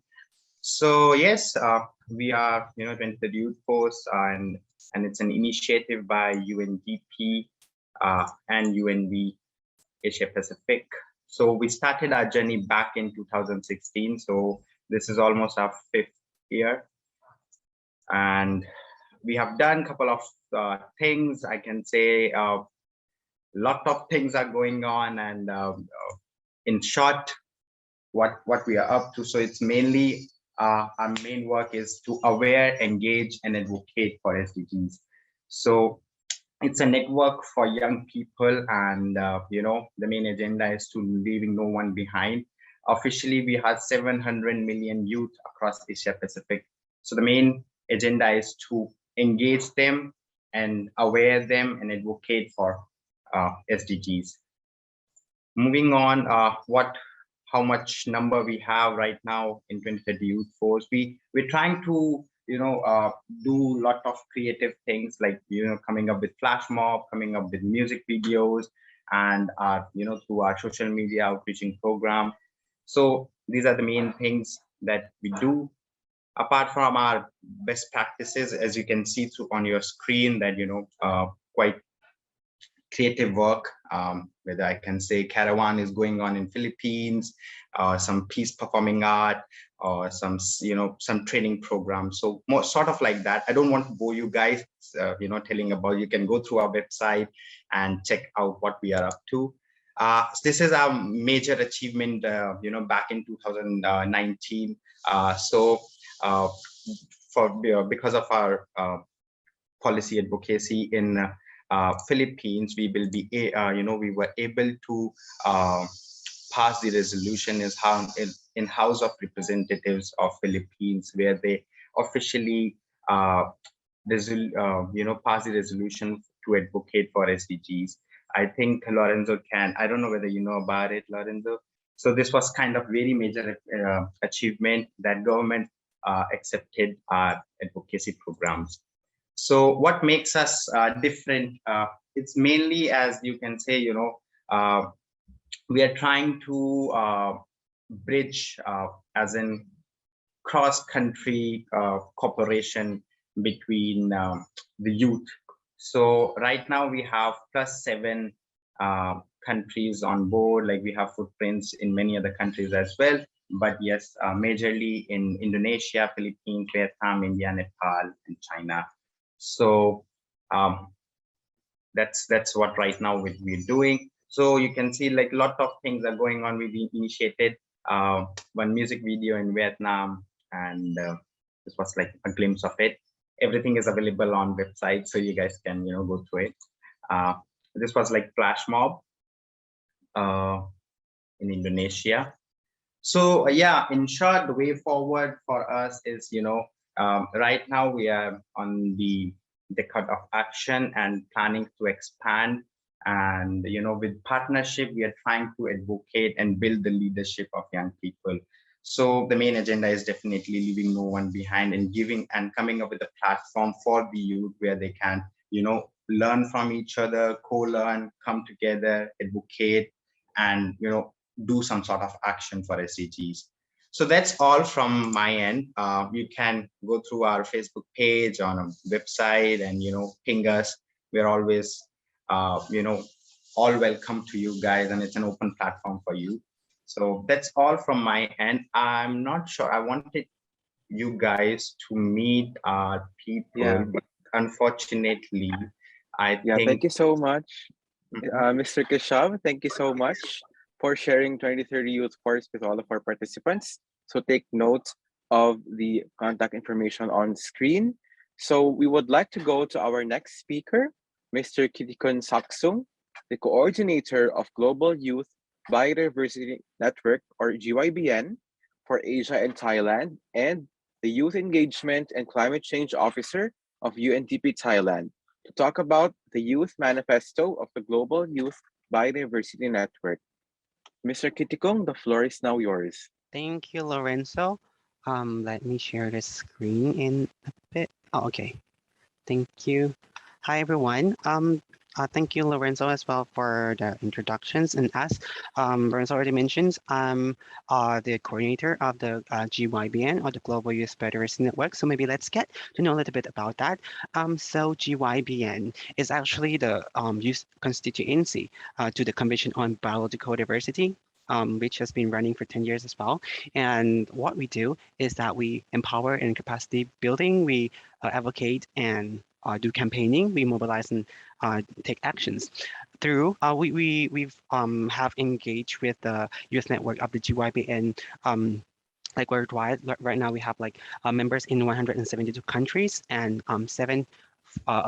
40 chapters plus that is working and engaging with young people at the national level as well, to take their opinion or engagement to the global level for the global biodiversity framework. So when it comes to biodiversity word, I think yesterday everyone might have learned about biodiversity as well. But for this term, actually, it's not only about like the extinction, but it's like pretty much related to our life, like on food, water, medicine, or the pollinators that give us the resilience way we can take and inspire our way of expression to arts, music, and also spiritual way of action as well. So throughout all these relevancy on biodiversity to our life, let me ask you before we go into a bit more on the Youth Manifesto, could you share with me a little bit on what are the issues on the environment that, or climate or biodiversity that you would care about? You can type in the chat, just like to see what are some of the interests of us all here. Yeah, what are the environmental issues that you care about? Thank you. Yes, that's quite a variety of environmental issues, right? And to get you into a bit more about the Youth Manifesto here, this is the platform where GYBN together with the Youth Network are working together to come up with the pledge and prioritize issues that they would like to advocate with the decision makers. So there are 12 issues here where you can have access and read about it and I would like to encourage everyone to come in to the link here that I share in the chat to sign up for the Youth Manifesto, because with the youth network that are collaborating in this space, we are aiming to get about 5,000 signatures to propose to the decision makers in different international environmental conference, to let them see that these topics are very important and you would like to prioritize and see them in the global framework. And you can explore here not only about the 12 issues, but also yes, perfect. Yes. Thank you so much. Thank you to Mr. Bright Kitikun Saksung for sharing with us the Youth Manifesto of the GYBN, and everyone can access that through the link shared in the chat. So Bright, you can share with us more in the chat regarding this manifesto. We are now going to move on to our next speaker. We would like to welcome Dr. Mohsen Gul, the team leader of the Green Box, to talk about the Green Jobs Report. The floor is now yours, Dr. Mohsen. Thank you so much, Lorenzo, and good morning, good afternoon, good evening to everyone who's listening in. It's so wonderful to see the brilliant ideas already spoken to you all day today, and it's so inspiring. I just want to add my 2 cents into how I've been trying to contribute in this sector for almost 5 to 6 years now. Particularly, I remember I was sitting in a dorm at a hostel in UK with my twin brother, and we were fighting over how frustrated we were with the environmental damage that's happening around, particularly in my own home country, Pakistan, and then also thinking how the regional youth could be better, pushed for undertaking environmental action. And that's when we came up with the idea of a green box. Green box initially was a game we wanted to create for young people to play together and, really use infotainment to the benefit. But we realized the problem was far more complex than this, and we needed to focus on multiple avenues. One of that was radical imaginations, to encourage you guys to think of solutions not from the traditional lens. We cannot solve the same problems that were created with the same thinking which created them in the first place, right? So we need new thinking. And to bring new thinking, we first had to give that knowledge. So I love one thing about Movers program is it is trying to make you learn by learning, by action, by doing. And by doing, you will by default be in the process of learning a lot about this complex issue of climate change and environmental sustainability. In addition to this, then, we've been very lucky to have gotten opportunities to work a lot in the climate innovation and environmental sustainability space across the region, particularly, be it taking lead on British Council's research report on climate perceptions, out of which came this concern that it's so important that young people often do not think climate change is the biggest problem that is faced by the Asia Pacific region. Interestingly, it's the unemployment that is the major barrier for them, and that's what they're most worried about, which is classic for people of our age who are in transition. We want to be employed as soon as possible. So what we did at UNDP Pakistan, with help of our regional colleagues at Asia Pacific office, we worked on a project where we wanted to launch greener jobs in Pakistan. So pushing for a greener recovery after COVID-19, wanting circular economy to be embedded in some of the sectors. And interestingly, we didn't want it to go to the traditional people who will get jobs. Instead, we focused on young women who are traditionally marginalized or put out of these sectors.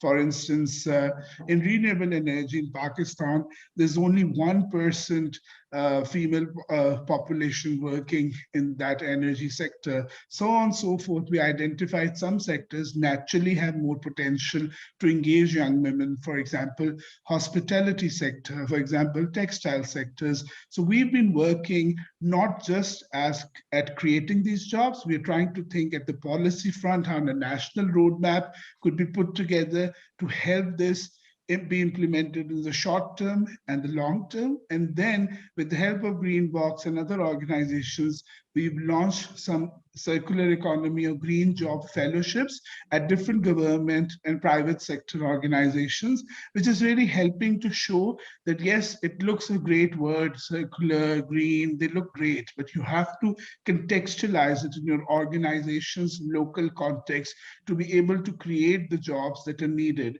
And at the end, we have a win-win situation where we would have created economic empowerment through jobs, but in addition to that, we would have also created not just gender equality in the traditionally marginalized sectors, but we would have also helped improve the environment. So any job can be greener. So one takeaway, if you can take away from today's discussion, is how your future job or entrepreneurship or business idea, any economic engagement can be greener in nature.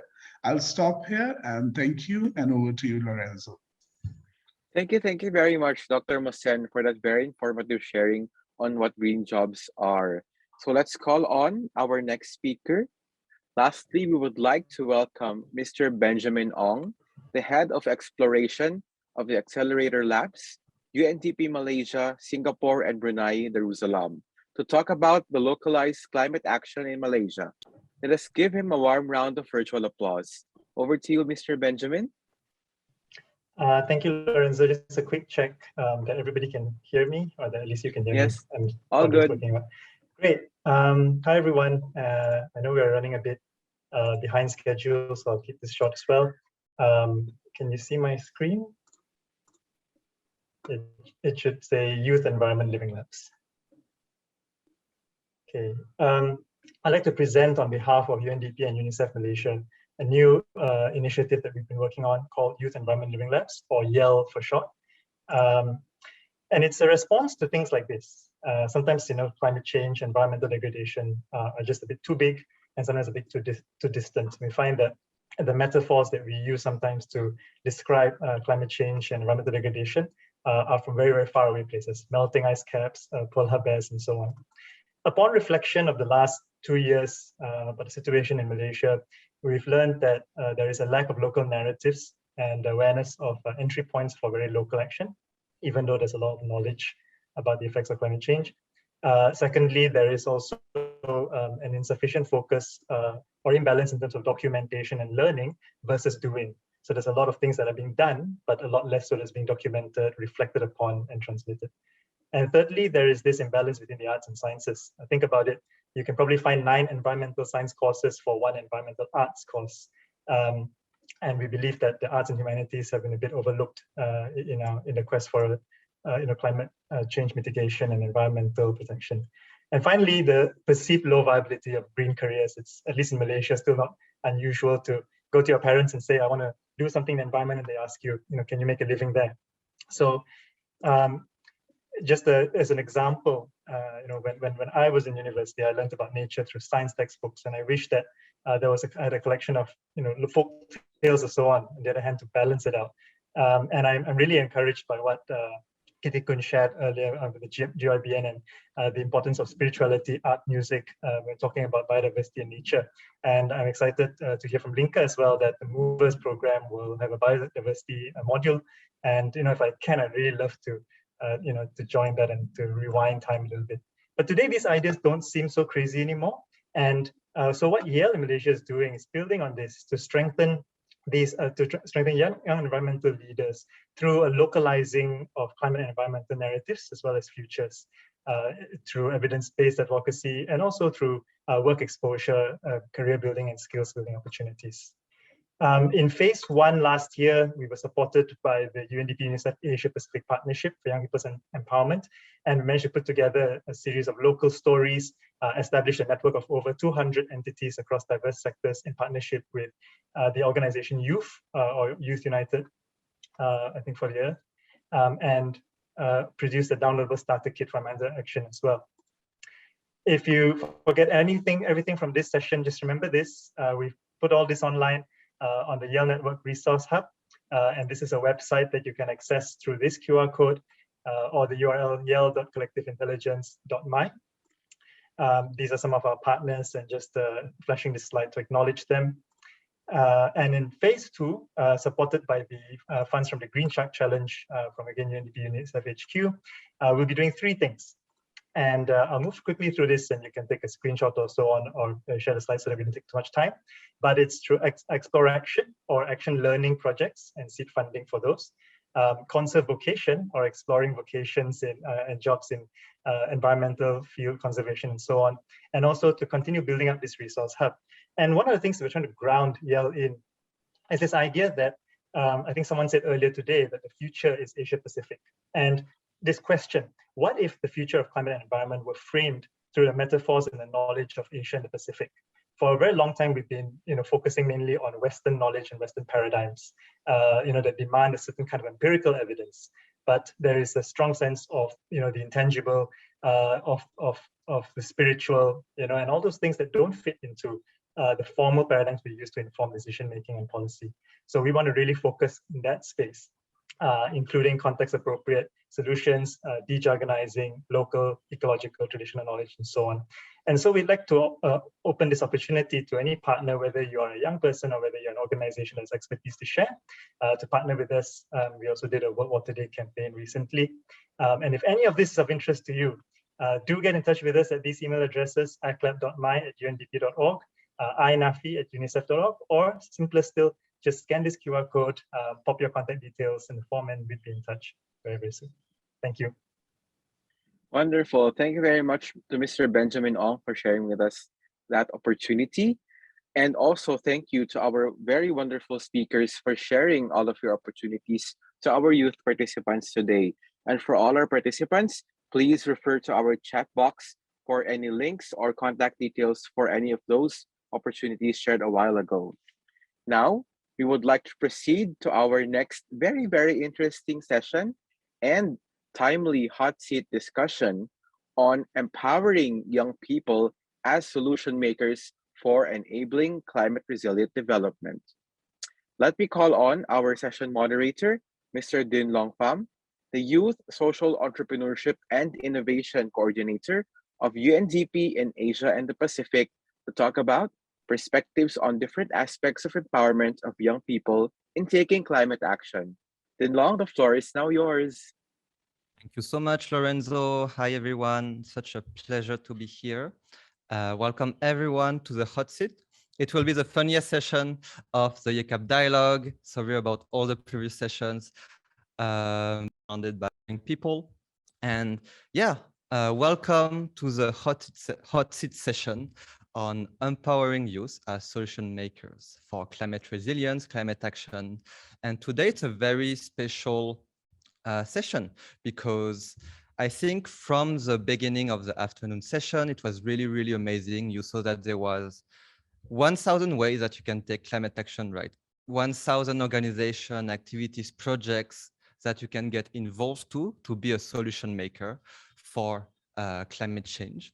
And today we wanted to dive deeper into this, that whether you identify yourself as a young climate leader, as a volunteer, or as a climate entrepreneur, or maybe as more of a policymaker, there is a way you can take climate action. So maybe before we kickstart everything, I have two quick warm-up questions for everyone. If you can share your answer on the chat. The first one is easy. If you have attended a movers workshop in the past, it's a question we love to ask. But for the first one, from 1 to 10, 1 being the lowest and 10 being the highest, could you, share with us how satisfied are you with your personal climate action? From 1 to 10, and let's see the average of the room today. So yeah, from 1 to 10, how satisfied are you right now about your personal climate action? So we have everything from 4 to 7. Let's see if we have a 10, then we'll invite you to be a speaker next time.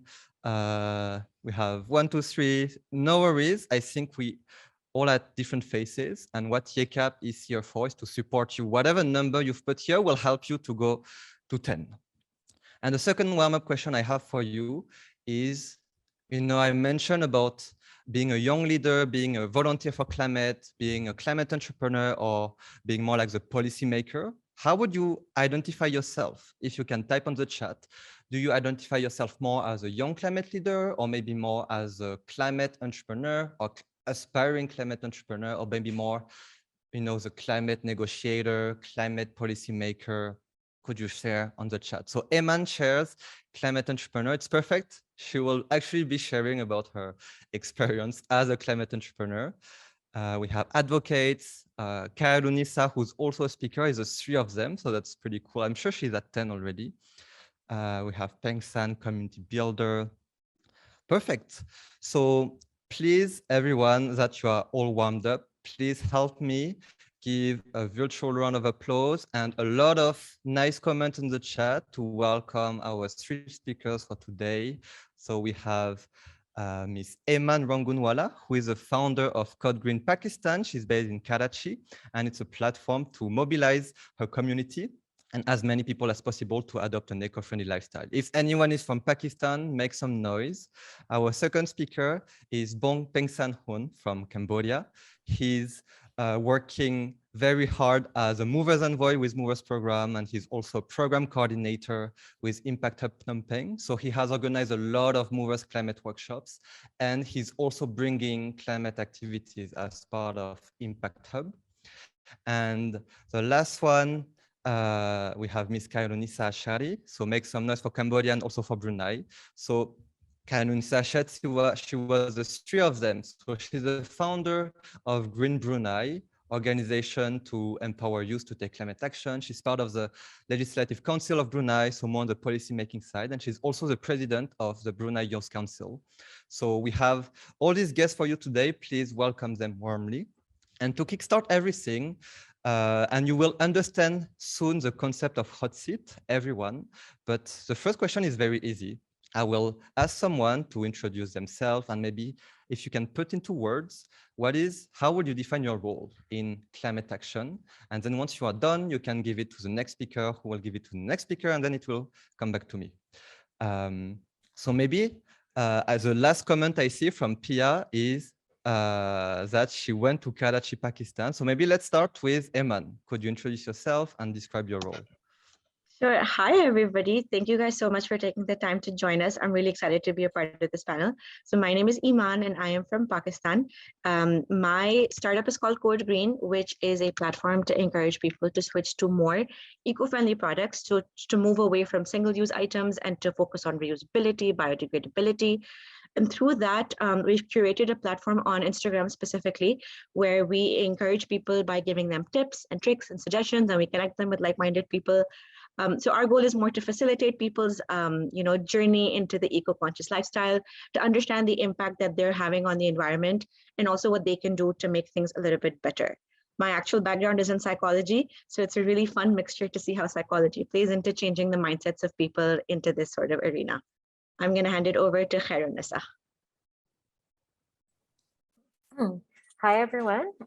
So my name is Khairunisa. I think DL introduced me quite lengthily already, but what I do mainly is I run environmental programs. So our target group is youth because we believe that youth has the potential and energy to make a difference in the community. And we hope that by educating young people, we can create a more sustainable future for everyone. Thank you. And I'll give it on your behalf to Peng San. Okay, so I think Dilong already introduced me of what I'm doing, and also I think I'm doing a similar thing to Kai as well, which would be to organize event and also training and program that empower youth to take action in the community. So mainly I work with youth a lot here in Cambodia. And I think my role in climate action would be to connect youth to more opportunities so that they can use what they learn to take their action further than just like raising awareness and knowledge that they have. Thank you. So I'll pass it back to Linda. Bong Peng San. So yeah, I think everyone, you saw a little bit the hot seat. So there is a seat, the speaker is on there, but it's too hot that you cannot stay there longer. So then you give it to the next speaker who will take the virtual hot seat. So now for the main section of this session, we'll dive deeper into, this hot seat. So the rules are each speaker has 2 questions. So they will each ask 1 question to each other speaker. So let's say I'm Peng San. I will ask a question to Eman, and I will ask a question to Kai, and I will answer a question from Eman and from Kai. And it will be a very natural flow. It's really a session for our guests to really take ownership of and to ask each other questions, to really, if they can learn as well from the session as much as all the participants, then it's really our objective. So maybe the last crazy comment and see on the chat is everyone is very excited to hear from Peng San. So maybe I'll give the floor first to Peng San. If you can, choose the first speaker you want to ask your question. Okay, thank you so much, Bin Long. So yeah, I think since I work closely with similar thing with Kai. So I really want to have perspective from Kai on what is like the linkage between the youth action that she helped initiated to the legislation that she helped, I don't know, be part of. And also, I also wonder from a policy maker point of view, like what can youth do to make a bigger impact or bigger change onto the process? Because like earlier, I also seen the manifesto from one of the organization that youth can be part of. So this is probably one of the example, but I'm sure Kai will have more insight on this. Okay, so what I can share, so thank you so much for the questions. I guess I'm a bit, I'm cheating a bit because I represent all three sectors. So I am in the youth sector, I am in the community sector, volunteer work, I'm also a legislator, and I also run our organization as a social enterprise. So I am trying to tick all boxes when it comes to climate action. Because I guess when we first started, we sort of ran into a lot of challenges. So that's when I realized that we really have to change the way we operate. We can't just operate as a typical volunteer organization if we want to create impact. I mean, we can create impact, but it's very, very slow. So in order to push for changes in policy, in order to push for changes in the way businesses operate, so we need to take more action, definitely. So I guess probably the easiest thing for me to share is what we have been doing so far is before I became a legislative council member, Green Brunei has been very, very vocal. So we utilize media a lot. Whenever we do events, it's highlighted in the media, radio, TV, newspapers. We just put everything on in traditional media, but also on social media. So we realized that none of the young people actually read newspapers. So we have to use social media for young people. But then we realized that the policymakers didn't really use social media. So we definitely still need to use traditional media. So it's really about knowing who your audience is. But we realized that even with all the activities that we do, we don't see any changes in policy. So it's really, really frustrating because we keep doing the same thing over and over again, not seeing any changes. So that's when we started to have conversations with government. So I guess this is me answering your second question as well. If young people want to be involved, they need to be able to find platforms or avenue where they can talk directly with government representatives. So every country is different. So for Brunei, we usually have forums, workshops, or even dialogue sessions where young people can engage with the government. So we utilize these platforms to communicate with them. But this only started for about a few years ago. Before this, we don't have any platform for engagement. So it was us who initiated coming up with a list of recommendations and then publishing that. And then that's when the government started to notice us. So we took the first step. We became loud. We engaged the deputy minister to come to our events. So we just started to make a lot of noise, and then we got noticed by the government. And then that's when they started to engage with us and wanted to hear what we want to say. So I guess, honestly, for my advice to all of the youth organizations in this event is to just really find the right avenue where you can talk about your concerns and then share your recommendations. But definitely the most important thing is to do research, because we realized that a lot of time, I think when we were younger, we have a lot of passion, but we have no knowledge. So a lot of times we were angry about the wrong thing, or we were recommending things that were not practical to be implemented. But once we bring in people with knowledge, once we bring in people with expertise, then our conversation was much more meaningful. And eventually Green Brunei was invited to be part of the policy drafting process as well. So we were one of the NGOs that were involved in drafting the policy, where we were able to give input to the document. So it was a very long process. It wasn't immediately that we were involved in this kind of policy discussion, but it was because of the continuous engagements that we did, and government bodies started to notice us. So I guess it's really about making sure that you're continuous in your efforts as well. If you have any more questions about how this policy, how NGOs can be part of policy discussions, feel free to ask in the comments. But I think I can pass the hot seat next to Iman with a question of my own as well. Okay, so Iman, I think what is interesting in Brunei that I realized in the past few years is we see a rise in female-led grassroots movements. So a lot of these NGOs, a lot of these social enterprises are run by women. I was wondering if it's the same case in your country as well. Do you see the rise of female leaders in grassroots movements? And then especially when we do our tree planting events or we do our cleanups, we see more female volunteers than male. So I was wondering if it's something that you also share, and then if yes, do you make any effort to engage both genders in your programs or not? So that's actually a really good question. And that's something that I've been struggling with myself, because I have noticed that there have been more women in Pakistan as well that are stepping up for these sorts of activities or these sorts of campaigns. But at the same time, there have been select sort of events that I've seen men be a little bit more part of. And I was thinking about this just a few days ago, and I was thinking maybe, if I could figure out why it is that men weren't as active, maybe we would, come up with a solution as what to do to get them more active in it.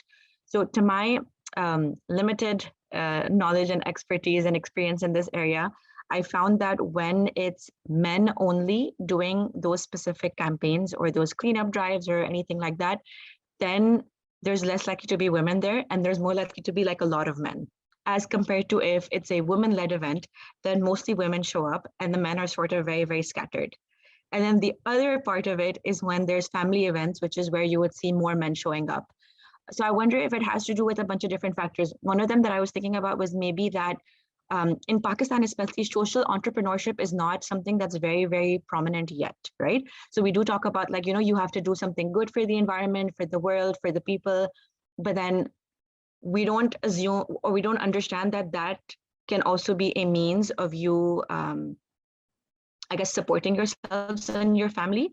It's more like a mutually exclusive. Either you can earn for your family or you can help the environment. So I feel like a lot of men aren't trying these sorts of things just because they think that they don't go together. And I think one of the things that we can do to help with that is definitely spreading awareness, but then spreading awareness through the men that are already in that sort of sector. So for example, the university that I used to be at, we had a student organization where they would do the tree plantation drives and the recycling and just smaller initiatives that university students could manage. And because that was led by men, and a lot of the male students, whenever they would do these things, the men would sort of join them as well. So I feel like having discussions that are male-centered, that get men interested in it, not because, oh, it's something that we care about, but it's okay, our other guy friends are doing it, so maybe it's not something that's, something that we can't get into. And then the other thing that I talked about earlier was, when there's family sort of environmental events, the men sort of show up. And I think that has to do with either their kids being Dad, you have to come with us, everybody else's dad is going, or if it has to do with the wives pushing their spouses, that, it's a Sunday, you might as well get up and help our kids with something. So I feel like, maybe having the kids be more aware of these things, which they are. It's a great thing over here that in schools as young as grade 3, 4, 5, kids are talking about the environment, they're studying it, they're doing research projects on it. So I feel like that's one of the ways to get the men to be involved as well. And then I guess my final point on this would be, for, what do you call it? Us as future parents, right? Or as current parents of the future generations, maybe we can be the ones to start encouraging our kids, regardless of gender, that, taking care of the environment is an everybody responsibility. Working for climate action is for everybody, not just for girls, but for boys as well. And then hopefully as they get older, then when our daughters become wives, they can sort of push their spouses in that direction as well and sort of, start that chain reaction.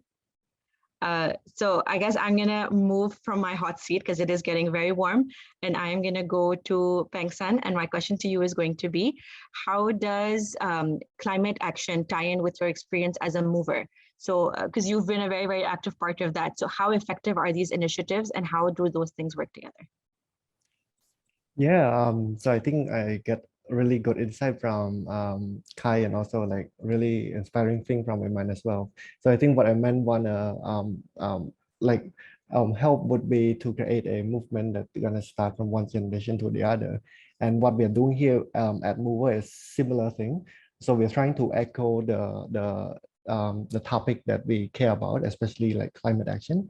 So I would say it starts from an individual thing that I take as my own, meaning trying to build my capacity as Kai mentioned that you as a youth, you try to build your capacity on what you care about, what you really passionate for.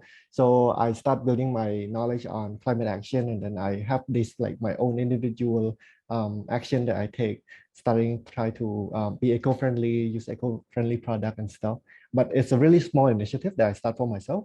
And I know that there is a platform that could make what I'm doing and also what I learn by myself go further. So this is where Mover come in, and Mover is this collective movement where I can use the knowledge I have from all those research or reading I don't know a report from on climate or conference that I joined to let other young people, other youth know that this exists and also this knowledge is important.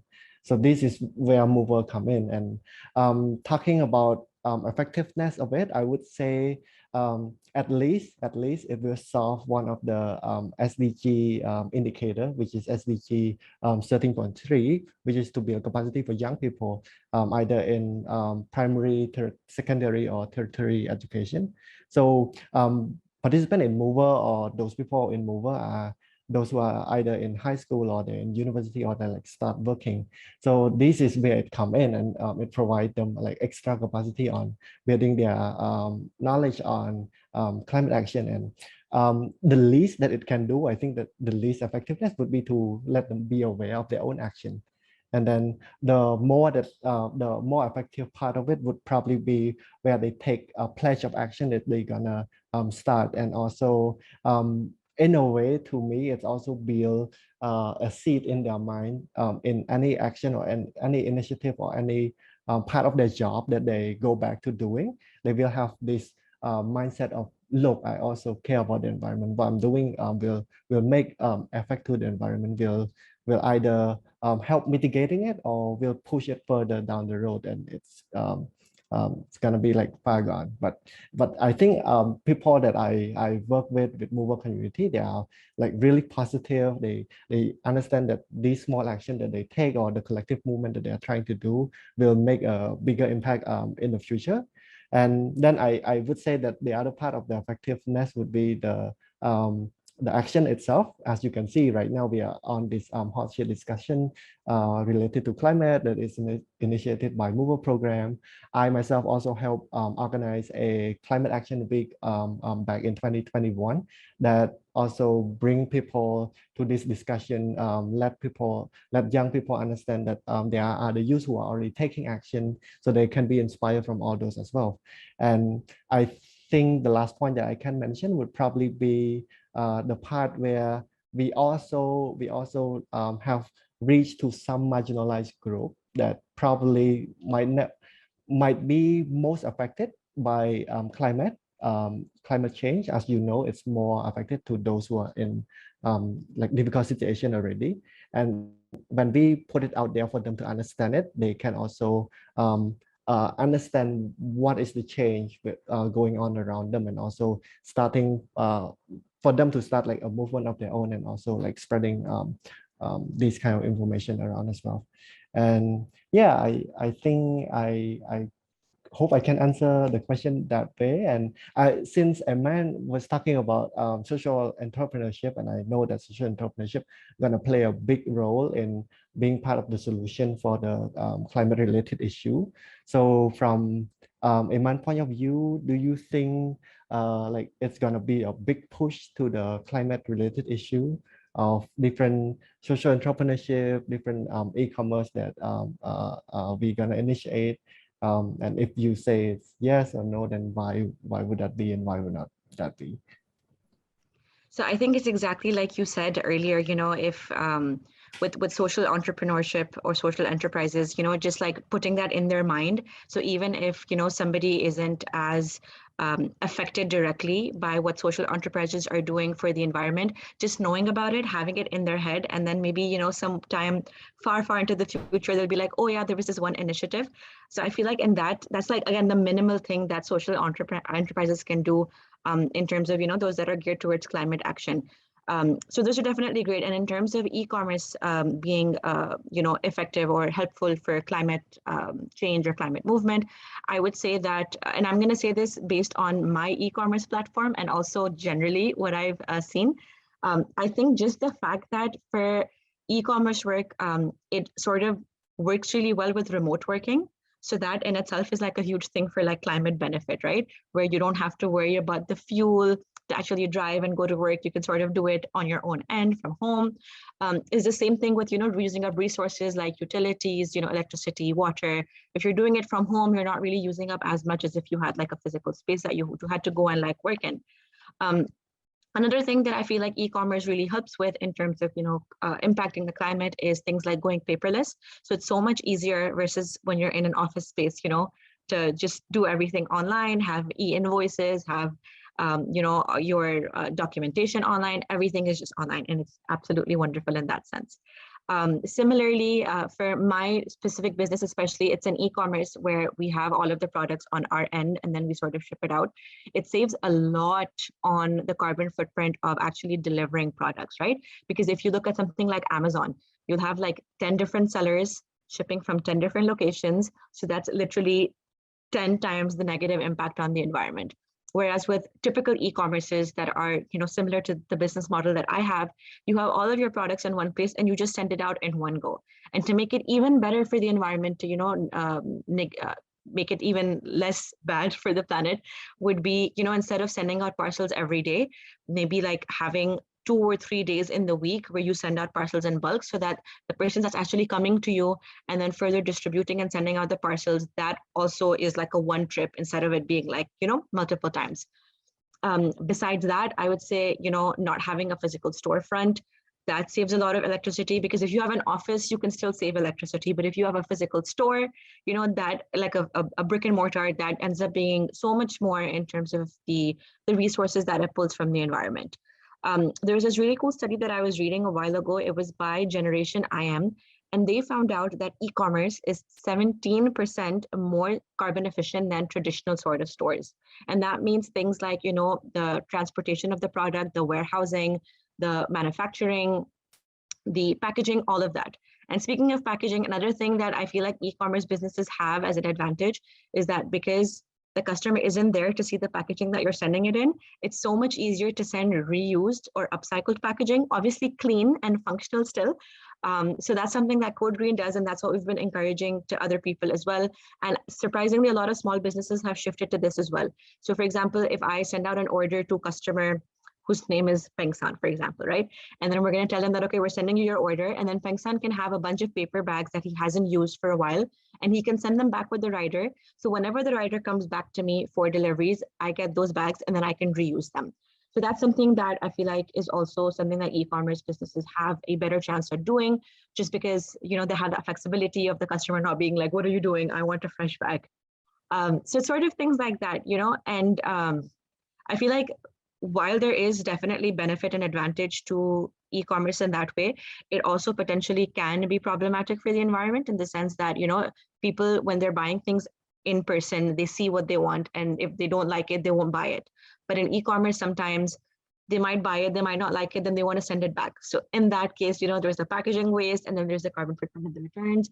But I would say there's definitely more advantage in terms of impacting the climate when it comes to e-commerce. So I guess I will move back to, who am I moving to now? I'm going to move to Karenissa, right? So Karenissa, I have a question for you, and this is regarding the work that you guys do in terms of the the activism similar to what Pengsen is doing as well. So when you're doing those projects such as the cleanups and the recycling drives and the plantations, how do you or the other youth convince other people to also be a part of this and to also take responsibility for this? Okay, so I think it's fantastic that you're asking that question, because one advantage that I see in the last couple of years is climate change is a trending topic, and it's becoming young people are becoming much more aware about climate change issues, and it also helps that we have a lot of these trending topics. We have all these celebrities kind of advocating for climate change as well. I mean, yeah. So thank you, Leonardo DiCaprio. So I think people see it as a very trendy and a very cool kind of thing to jump on board, and then whatever people's intentions are, we just accept them as they are. We don't help. We don't really kind of judge people's intentions, like why are they getting involved in environmental work. I think that's very important. I mean, I guess that you can say that some people are just doing it because they want to be part of a trend. They want to create content for TikTok, or they just want to be, they just want to get points for their certificates, getting experiences for job opportunities, whatever their intentions are.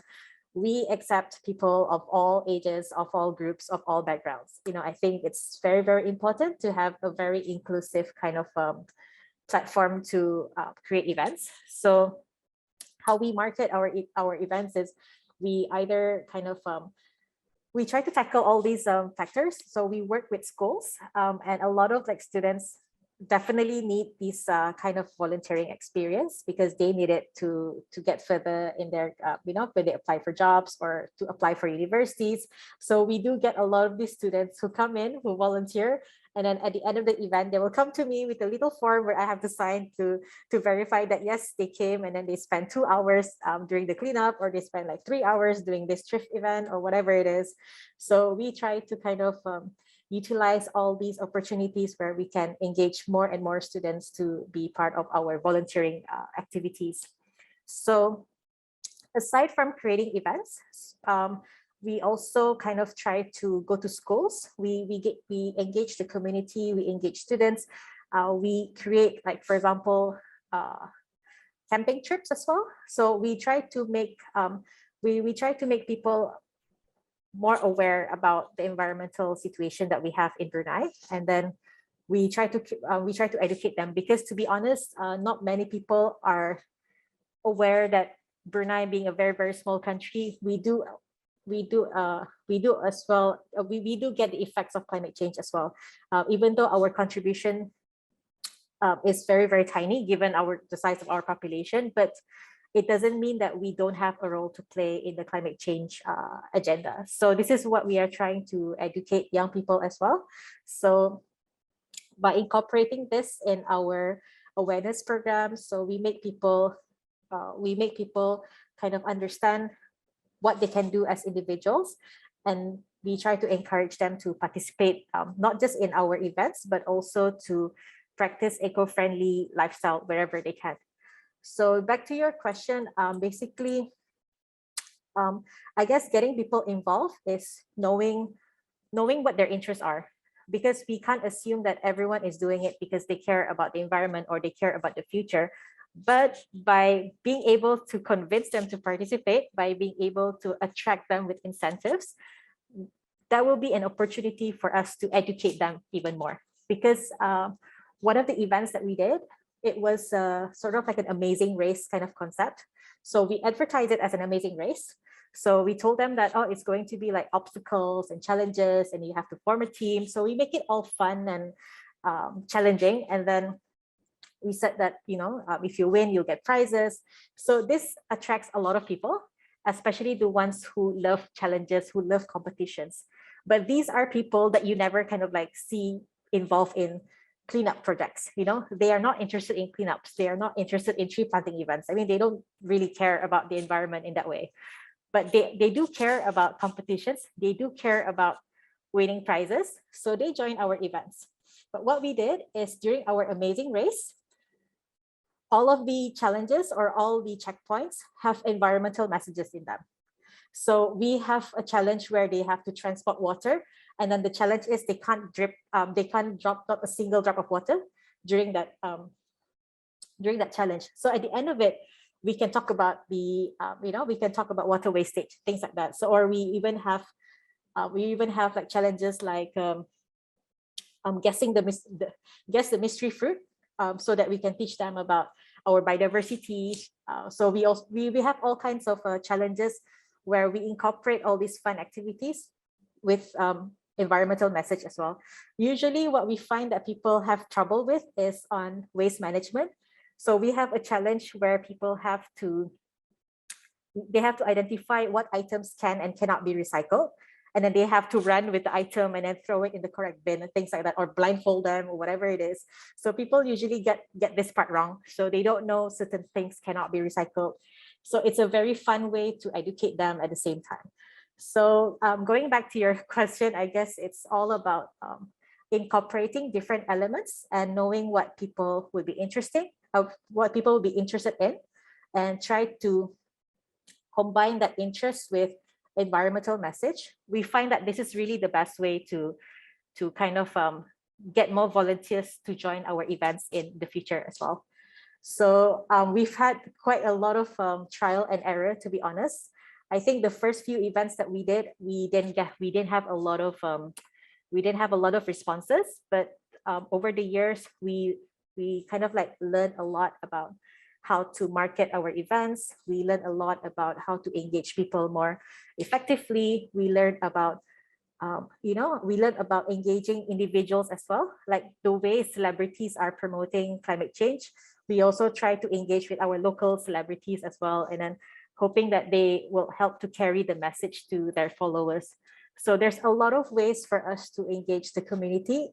It's just a matter of finding the right people who can support you. But at the same time, it's also about getting everyone involved. So one of the, in the recent years, one of the things that we managed to secure now is corporate support. So before this, corporations or businesses, their main role is usually just to provide sponsorship. So we tell them, oh, we want to do a tree planting event. So they give us money. So go ahead and do your tree planting event. But this time, this time they don't just want to give us money. They want to come down and then be part of the tree planting event. So they get involved, not just providing the funding, but their top level management. In our last event a couple of days ago, we had the CEO, the managing director come down, and then they planted trees together with us. So we need this kind of leadership from corporations where they get involved, where they also participate in our events, so that it encourages the company itself to review their own practices as well. So in Brunei, we have this initiative called Green Protocol, where the government is implementing different ways how offices can be more green by using less paper, using less electricity, things like that. So this will also translate for the private sector as well. But we do find it challenging, especially for companies that are using a lot of packaging. So these are the things that we definitely need to discuss as a community on how we can make changes that will be more impactful for the environment as well. So I think I might have been digressing from the question now, but so I can probably pass the hot seat to Peng San. So I guess we talk a lot about climate change, but I guess with your experience as a mover, so I do understand that you also work in other areas as well. So one of the things that we face in Brunei is, although climate change is a trending topic, but issues like unemployment is still in the forefront of many young people. So for them, even if they want to be more eco-friendly, or even if they want to be involved in environmental work, but at the end of the day, their welfare comes first. The fact that they are still unemployed comes first, and they are much more concerned about their situation as well. So do you find that it is also happening for you in Cambodia as well? Do you find that other interests are also kind of taking over the interest on an environment? Is this a challenge for you to gain support, for example? Um, that's a really interesting question. So I think my simple answer to that would be maybe, because I really don't know. I'm not in their shoes specifically, so I cannot answer on their behalf. But I would say that the initiative that we help implemented and also the workshop that we help come up with, it's like chicken and egg situation where whether unemployment lead them nowhere, or whether we create this kind of opportunity when they are unemployed, they can come through and go through this training, build their capacity, and go through what they are passionate for, and then find something to do out of it. Because like I mentioned earlier, that I also help connect youth to opportunity that's available related to climate action that they are passionate about and they want to do. So in a way, I would say that it could affect the participation from youth, but the fact that unemployment exists, that's why we also create all this initiative, all this amazing program for them to experience, for them to explore, so that they can create an experience out of it, and also I don't know, putting it as their background so that they can work for something that they care for and they passionate about. And also I would like to also add that youth who come in to mover workshop or come into climate action week that I help manage, at the end we also always share like amazing opportunity with them, and I mean people here in the room who are mover would like always receive newsletter from Dinlong every month saying, oh, there's a lot of cool stuff you can do. And then like I even sign up some for myself, and I'm sure that those youth who are unemployed, they probably can explore those opportunities. Whether it gives them financial aid, financial side to what they are facing, I don't know. So that's why my original answer is a maybe. But at least it gives them something to start with. It gives them certain point to like take the initial step, and then probably it's gonna lead them from one program to another, from one opportunity to a work opportunity in the future. We really don't know. And but speaking from experience, so with Mover, there's one of the high school student who used to be a volunteer with us last year, and then we see so much potential in her, and then we also know that she can take the initiative to lead project of her own. So this year we hire her in a way for her to be our consultant to take mover workshop, and also help out organize other mover workshop in like the province that she's in. So I think it's also create this kind of opportunity as well. And then I think beside this kind of like initial step opportunity that they can get, some program, when they get this knowledge on climate, they can also apply to have their project, apply for some seed grant for their project to get started. So I think this seed grant is really beneficial as well. So instead of them looking for opportunity to work for other people, they probably can come up with their amazing idea of a social entrepreneurship, and then they can create a business out of it. They can create a self-sustaining ongoing income out of it as well. And the initial information that they have is really powerful in this sense, so that they can create something out of the knowledge that they have. So yeah, and also just to add on a little bit, at Impact Hub, like you mentioned, I also work on other projects. So one of the projects that we help, we also give some seed grant for youth to take some action of their own that they see as a problem in the community. And some of them end up creating videos about waste management. Some of them do school campaign for like primary students, for them to understand the importance of like putting trash in a bin. There's like a really, really basic thing, but it's gonna be really crucial for them in the long run and in the future. So I think these would be my answer to the question. And yeah, we kind of like getting ahead of ourselves, and I think the seat is like super hot right now. So I think I'll pass it back to Dinlong. Thank you so much. Yeah, we did a good round trip with all the speakers from Cambodia, Brunei, and Pakistan. And yeah, it was so great. I was just sitting and listening. I think it's the best session for the moderator. We spoke about, you guys spoke about so many things from, I think we always share the framework on, anyone can take action at, as a youth leader, as an entrepreneur, as a policymaker.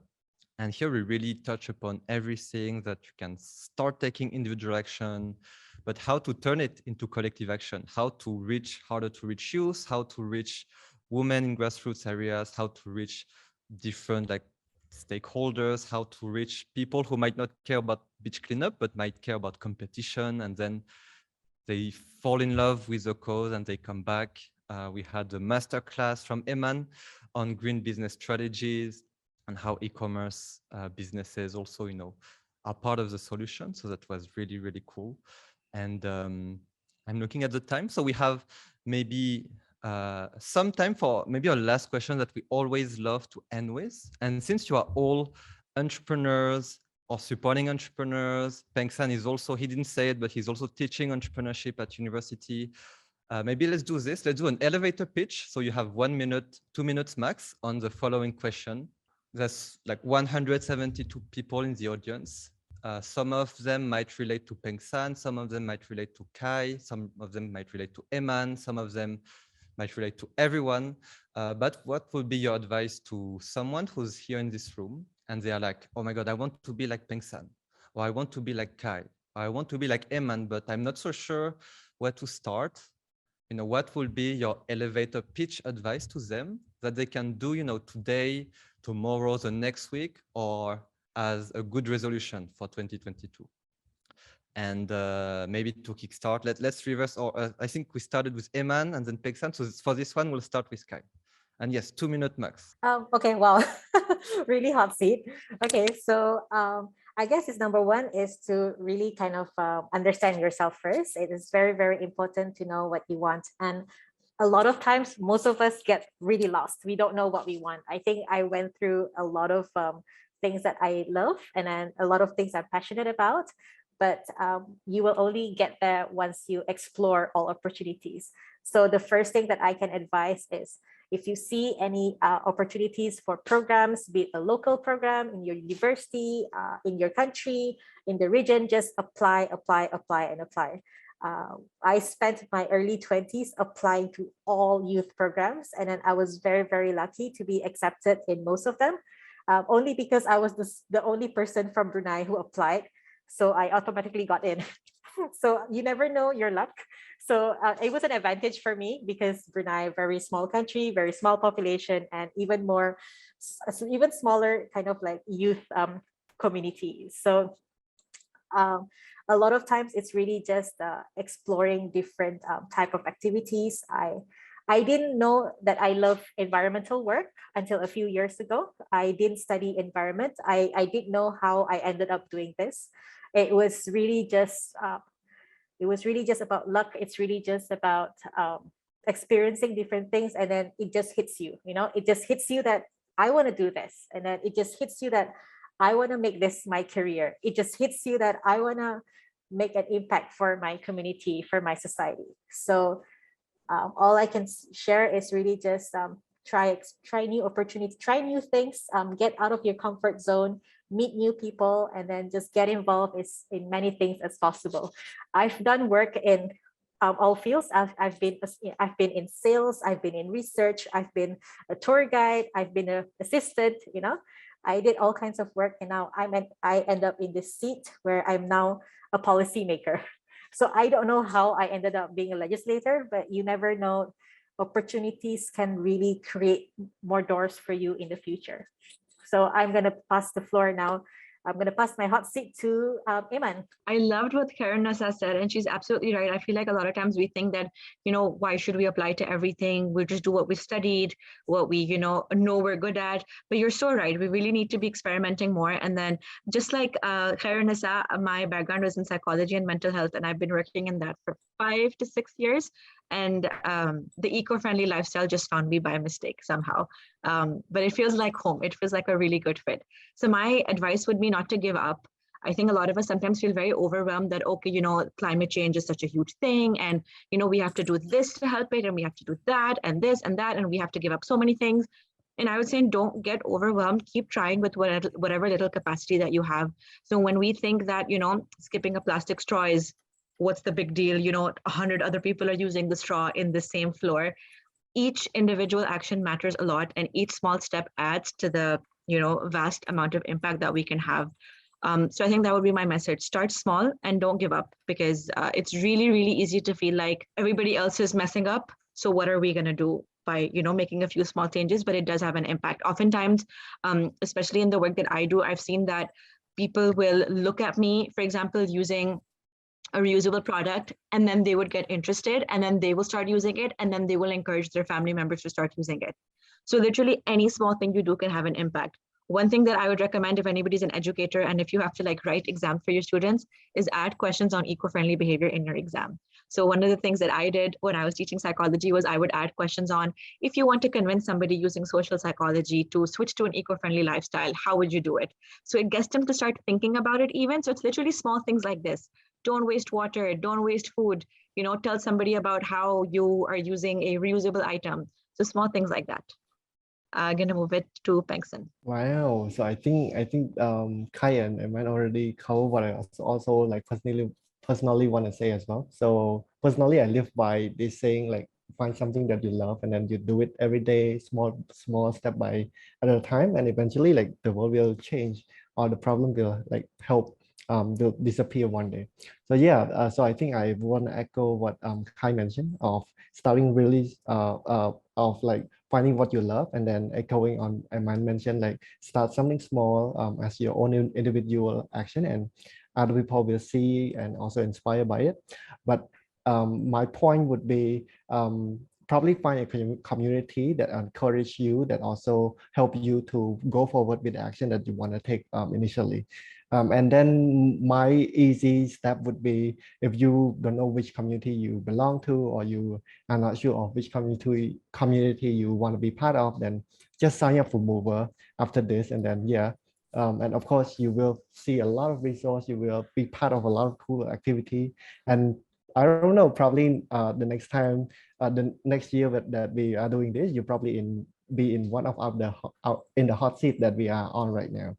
And then you can also talk about the initiative that you start over the year as well. So I think that would be it from me. So back to Din Long. Thank you so much. And yeah, really love your sharing. I will wrap up 1 minute before giving it back to Lorenzo, because the seat is very, very hot right now. But yeah, what you study, what you have done in the past doesn't necessarily define you, as what Kai said. So you can always reinvent yourself. Start small, as Eman said. Don't give up because it's difficult, but keep pushing. Find a community of like-minded people so that it's more fun, more encouraging, more supportive. If you don't know, we are always here, the red logo here. And maybe to summarize, you will receive an email after YOUCAP Dialogue. Just click on every link, register to everything, watch every video that YOUCAP will be sending you. And that's already a good start in your climate advocacy journey. Thank you so much, everyone. Maybe my last question to audience as we do the transition is, what have you learned today from Pengsan, from Kairunisa, from Eman? It's always good to receive, some feedback as a speaker. You can share some keywords, maybe a few lines of anything you have learned or you got inspired from today. So type in the chat as Lorenzo does the transition. And thank you so much, everyone. Back to you, Lorenzo. Wow, that was an amazing session, Din Long. And thank you once again to our speakers, Eman, Kairunisa, and Pengsan, for sharing with us, sort of behind the scenes perspectives on what you do in terms of climate action and youth involvement and engagement. So as what Din Long has said, please share in your learnings from this hot seat dialogue. All right, as we near the end of our time together, let us proceed to our closing session now. And as we look forward to how we can continue to empower and inspire the youth to take more climate actions, we would like to invite here, joining with us, Mr. Zuhair Ahmed Kaushik, member of the Stockholm+50 Youth Task Force and manager of earthday.org in Bangladesh, to shed light on the way forward to Stockholm+50 conference. Let us give Mr. Zuhair Ahmed Kaushik A warm round of virtual applause. Mr. Zuhair, the floor is now yours. Thank you, Lorenzo. Thanks a lot. When I was talking to my colleague Linka, I mean, she asked me, it has to be very informal because we have youth, and I'm actually very used to, having a lot of formal sessions, reading out formal interventions. So today I'm here without any script. I just want to talk to young people, and I was asked to share some of my stories about my activism story and how actually I have become a climate activist or environmental educator, whatever it is. So I'm Zuhair Ahmed Kaushik. I'm the manager of Art the Network, art.org in Bangladesh. And beside that, I'm also part of the Stockholm+50 Youth Task Force, as well as I'm the member of the Children and Youth Major Group of UNEP, which is the official youth constituency of United Nations Environment Program. I'm the Asia Pacific Regional Facilitator there. So as the part of these networks and these youth groups, I really want to share my activism journey with all of you. It was never been so easy because I live in a society where we exist to fulfill people's dream, people's expectation. I was brought up in a suburb of the southern part of Bangladesh, near to the Bay of Bengal. You can say, it's a village, and I didn't have any strong connection with the urban life and all. I didn't know about climate change. I didn't know about a lot of things. I just got to know about climate change in 2008, maybe, when I was just in class 8. I got to understand what climate change actually is, and I was literally terrified. It had become a nightmare for me because I got to know from newspaper that my entire region, the part that I used to live in my country, the southern part, is going to be submerged because it's a low-lying land and it's very near to the bay. And if the sea level rises, then it's going underwater. So I was like super anxious what to do. How can I save my family? How can I save my mom? And I literally didn't have any, answer how to do that, because in our newspaper we just get to know the harmful impacts and how severe climate change actually is. We didn't actually know what are the actions we should take, because our journalists, they need more climate literacy. Still, I believe that the reports they do needs to be rewritten, because they just inform about the harmful people about the harmful impacts of climate change, but they should also inform people what are the the actions should look like from individual to community, from national to regional level. So I was brought up in a family, in a very conservative family, where my family had a lot of expectations on me. Being a child of a broken family, they had an expectation that I'll be something big, and they name it like engineer or a doctor in future. I have to be that, and I have to be. I have to earn a lot of money so that I can help my society. And my society used to, had a lot of expectations on me. They used to think that I will be a government official. I will be helping them out with a lot of supports and all. But it's really difficult for me to share the things that what I am currently doing and what my actual job is, because when any people ask me, what do you do? I say that I'm an activist. No, what is activist? I was like, okay, I actually work for the planet. I work for the young people. I work for ensuring meaningful youth engagement in environmental governance processes. Then say that, what is it? It's private or a public job? I was like, it's a job that we do from our passion. It's actually, very difficult to make people understand what we actually do in our societies, where I have found that the education system doesn't give enough information or enough support to our people to be environmentally literate or climate literate. So I belong to that society, but still I love my people. I try to make them understand in different way what we should do and how we should act on climate change and take action on climate change. Okay, moving on, as a part of the Global Steering Committee of Children and Youth Major Group to United Nations Summit Program, the Asia Pacific Regional facilitated there, and I'm working with my Asia Pacific youth colleague to ensure meaningful youth engagement in all the environmental governance processes. Starting from last October, where we have convened first ever Asia Pacific Youth Environment, Asia Pacific Regional Youth Environment Forum with the support of Republic of Korea and with the support of United Nations Environment Program Regional Office for Asia Pacific. And that was such of its kind, first such of its kind in Asia Pacific region. We have engaged more than 200 to 300 young people from all the sub-regions in a discussion with the policymakers, negotiators, and the key stakeholders. How can we ensure meaningful youth engagement? After that, we have created a momentum, and now we are looking forward to engage young people in all the environmental governance processes, because I work with United Nations Environment Programs, Children and Youth Major Group, which actually take care of a particular environmental governance process, but there are other processes like we know about UNFCCC, UNCBD, UNCCD, and a lot of other processes, and every process is very important. And I believe that people should be engaged in all the way, and there should be a harmony, there should be a common platform.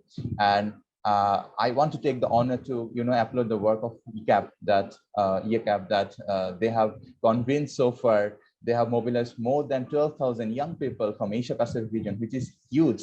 And I have found that this is one of the most inclusive youth platform that is bringing together all young people from all the level, all the educational background. And I expect that this platform will keep bringing on young people from all the region, and they will make people more climate conscious. And secondly, regarding the Stockholm+50 process, I would like to share that the Youth Task Force is now looking forward to engage young people and ensure meaningful youth engagement. And this is being done voluntarily by the Children and Youth Major Group of United Nations Environment Program. And we are, in Asia Pacific, we are looking forward to engage young people from all the sub-regions. We're looking forward to have sub-regional youth consultations with the support of UNDP and UNEP and other key stakeholders. And at the end of my speech, I want to call upon all of you, because the Earth Day 2022 is coming up on 22nd April, and this year's theme is Invest in Our Planet. I'm looking forward to working with you on this theme, and I'm calling upon all the stakeholders to take action to change the business climate, political climate, and the action we take on climate. Thank you. Thank you very much, Mr. Zuhair Ahmed Kaushik, for sharing with us your personal experiences and insights, as well as various opportunities for us to be involved. So we would like to give you a virtual round of applause, everyone, to Mr. Zuhair Kaushik. All right, moving on to our next speaker, we would like to invite Mr. Yako Silias, Manager of the Bangkok Regional Hub for UNDP Regional Bureau for Asia and Pacific, to give his closing remarks. Let us all give Mr. Yako Silias a warm round of virtual applause. Mr. Yako, the floor is now yours. Thank you, Lorenzo, and thank you also to Zuhair for those personal reflections, and also kind of giving us stories of why people are getting engaged, and more importantly, why young people are getting engaged in this very important area. It's great to hear, and I'm sure if we could hear from everybody here that's online, there will be a personal reason and a justification, but also a passion that drives you for this work. And that's exactly what we need. When I was listening to many of the speeches during the last couple of days, and I have to say, I actually come from a youth movement and an activist background. But when I was listening, to many of you and the passion that you bring to the situation, I sometimes thought to myself, a little bit, where the hell did it go wrong for me? And that's a little bit, the older we get and the less we get into the bureaucracy and other things, you forget how passionate people are. And I think it's great to see it from young people like yourself, everybody here not only on the panel, but those that are also participating. Please don't lose that. We need you to do that and be engaged in some of these efforts, and that's actually how we're going to make the change. I always, when I talk to young people, you know, I say, why should you care about the future? And whether it's young people or some, you know, different generation people, I think the reality is you should care about the future because you're going to spend your whole life in it, correct? Some of you, if you're younger, are going to spend a significant part of the next years on this. And some of us, it's going to be less, but you should care about the future because you're going to spend your whole life in it. So think about it that way. And if you don't make the changes now, it's not only for you and the future of what you're going to be doing, it's also for your children's and their children. And we can keep on going down the line, correct? We're making a change because there's many people that's going to spend the rest of their life in there. And for some it's long, and for some it's still just starting, and for some it hasn't started yet. So we should really care and make sure that we leave them a future that they want to be proud of. So I really want to also thank everybody that are involved here. Specifically also, I think we will hear later from the Reach Out to Asia, our Rota partnership, Abdallah. He will join us hopefully shortly, but specifically the Stockholm 20 task force, the secretariat, the organizing committee. I think we have many partners here from government, from youth leaderships, from civil society, and we really very much appreciate the diversity of the groups and the engagements that we have here today. So thank you very much for joining. We're also very encouraged that we show this urgency to solve these problems and shared in a common commitment, and that's really what we want to see. As we also move toward Stockholm+50, which is really, you know, we're celebrating one of the important steps in the world, where we also created the United Nations Environment Programme, which is important, but it is a very important milestone for action and for what we need to do. So we're moving on, and what we're seeing here from new leaders and new organizations and new institutions is really what we're celebrating. I think the commitment that you have, you know, what we're celebrating here, we only have one Earth and time is running out. This is everybody's action is really what we want to emphasize. And that's really, I think, the focus on the action, never forget that. I'll come back to that, because I think if we lose that, then we just become a talk shop, correct? And it's like we've heard colleagues tell us, then it's just blah, blah, blah. And if it's just blah, blah, blah, and it doesn't turn into action, we're gonna really not make a change for the future that we want to see. Maybe just very quickly on the background of both our youth empowerment. It is incredibly encouraging to see that during these sessions, both last year and this year, we had more than 1,000 participants. So I usually say, you know, they can marginalize our voices, but once you reach this number of people, they cannot not listen to you anymore. They have to start listening, paying attention, and they have to say that, look, we are bringing communities, we are bringing countries, we are bringing voices, we are bringing perspectives, we are bringing people who care about our future together. And these are the voices that count. So it's great to see so many of you engage in this, and please keep growing the numbers. It is important that we also put power behind what we want to see and what we want to achieve. So it's very encouraging. It's also great, and it's a privilege for us in UNDP to be engaged in this process. It's obviously through partnerships and through the actions that you're doing. We have a very active climate change program, as many of you know, through our Climate Promise initiative, which you might have heard about here. We have helped country offices, 26 of them, lift the action. And lift their commitments under their NDCs, so the National Determined Contributions. It shows that more action is needed and can be achieved. It's still not enough, we're not close yet, but it does make a difference, correct? And we need to see a difference and movement in the right direction. We need to see upward trends, not in terms of the temperature change, but an upward trend in terms of the commitment that governments and communities and countries are making to really changing the situation. And we know there are many challenges that is making it difficult, including what we're living through in COVID situations, including on the new commitments and challenges that we also see in terms of countries going through difficult situations for economic recovery. But that is actually why we need to really commit to these areas. We're also very proud of the Youth Empowerment Initiative, what we're doing and how we're working with different communities to really achieve the SDGs, and this initiative is just as important. So this whole image that we have under the new climate promise of from pledge to impact and a journey beyond the dialogue is really what we want to focus on. So it's not just about the discussion on what we say, it is, you know, put it on the table and show us what's the commitment we want to do as we move forward.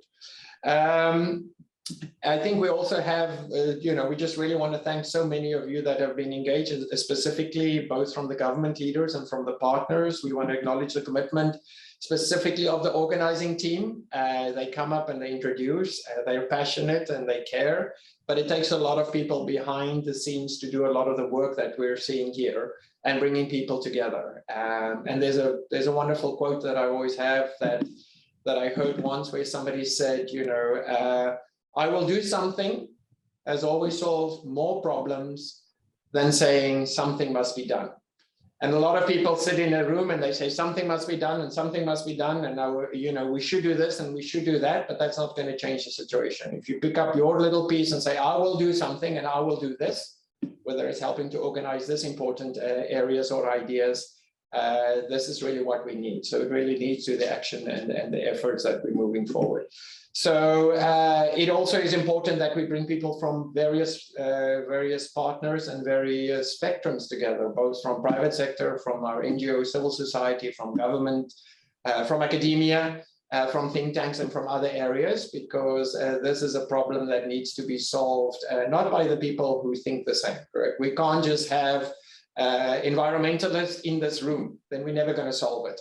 We know that they are not necessarily going to solve it. We need to have what I say, not like-minded people. So people who don't think the same. Some people are working towards business enterprises, towards growth, towards establishing and towards making profit. That's important for them and sometimes important for our income stream. Some people are working on the environment. Some people are working in academia. Some people are working in government. So we need to have people that don't always think alike in the room, but we also need to have people who are not like situated, so they don't sit in the same places. If this is only, you know, people who are at university, we're missing the boat. It should be people from business, it should be people from government, it should be people from civil society, it should be people from the international communities as well. So that's why it's so encouraging to see so many of you from different perspectives talking about this, because it needs to be solved from many perspectives. If it was easy, we should have done it and we could have done it already. It's because it's difficult and we need to bring people who don't often think the same and who don't often sit at the same places together. So thanks to that. I also want to thank just really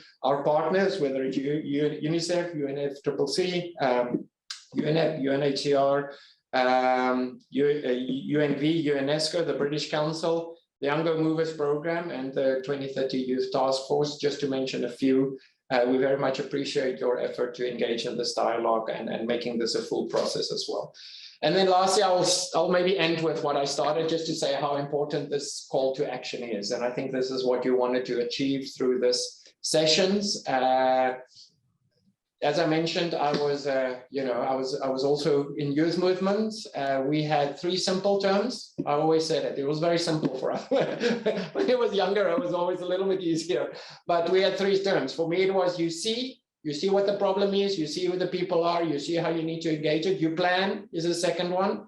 You plan you plan how you're going to overcome this, whether the problems or the challenges or the obstacles or the power is going to be there, and you develop a strategy. And then the last one is action. You know, if you don't have the last one, if you don't have the action, nothing will change. And you will just have the same situation and there will be no constructive movement. So see, plan and action. I sometimes joke to my colleagues in the UN, when I now sometimes work in the UN, I think the 3 words are sometimes see, plan, and file. So things go in a file after we've done all the discussions and all the dialogue. So I would challenge this group. I'm sure it's not going to happen with you. Let's keep the focus on the action. That's really where the next effort needs to come in. And we look forward to your results. Thank you for your commitment. Thank you for the dedication to this. And we see a bright future with many people like you in the room. So thank you very much, and over and back to you, Lorenzo. Thank you very much for those very, very inspiring and enlightening remarks, Mr. Yako. And, you know, from your talk, thank you for supporting us as well and empowering all of us to take further action, highlighting the importance of securing our bright future and the bright future of those generations yet to come. So thank you again, Mr. Jaco Silius, and let us all give him a warm round of virtual applause. All right. So from this day and the day before, we had a lot of sessions, a lot of dialogues, a lot of happenings that just gave us all of these amazing insights, all of these amazing perspectives. Now, I would like to ask each and every one of you to send in the chat what your favorite session was, either from day one or day two. If you remember the session title or the speaker, please put it in, or the topic of the session, and please send it in the chat, and I will read your answers aloud, and maybe a short reason on why you chose that session as your favorite session. But for me, to be honest, all of the sessions were my favorite because I really honestly learned a lot from the dialogue from yesterday and today. It really expanded my perspectives on climate and the SDGs as a whole. Yes. And we would like to congratulate everyone for staying with us here in this dialogue up until the very end. All right, let's read some of your answers. Yeah, Swara said all of the sessions were great, but the best was the hot seat. Yeah, kudos to Dinlong for moderating the session well, and of course to our youth panelists in the hot seat. We love the creative format of the hot seat. Maybe we can do it the next time. Yes, keep your answers coming. I see lots of hot seat session answers. It's really trending here in the chat. Yeah, Aggie, Zuhair, Linka. Yes. Day two, Linka session, according to Caitlin. Thank you very much for your answer. Yeah. Keep it coming, guys and girls. All right. Now for the next question, what was your most important learning or realization from this dialogue? From the 2 days that we've spent together, I am really sure that you have learned something, even if it's, just one line, send it in. Even if it's a whole paragraph, send it in, and we will be reading your answers. Yes, I can see some answers here already. According to Swara, again, I can make the change. Yes, we can. We are the change makers of this generation and the next. Yes, according to Samia, learn, plan, and take action. Caitlin, change your lifestyle.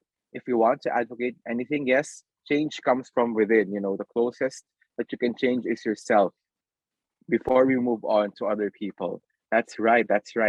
According to, I'm sorry if I'm not pronouncing your name right, Meitian Wang, young people have a limited power. That is also what I believe.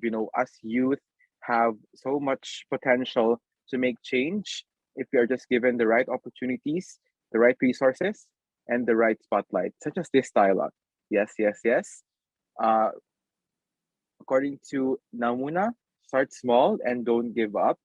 According to Iril, youth are not only the future but also the present. That is very, very important. That is a good key perspective in working towards climate action. We have to think of ourselves as present change makers working towards a bright future. According to Wenchuan, we need to start from small steps.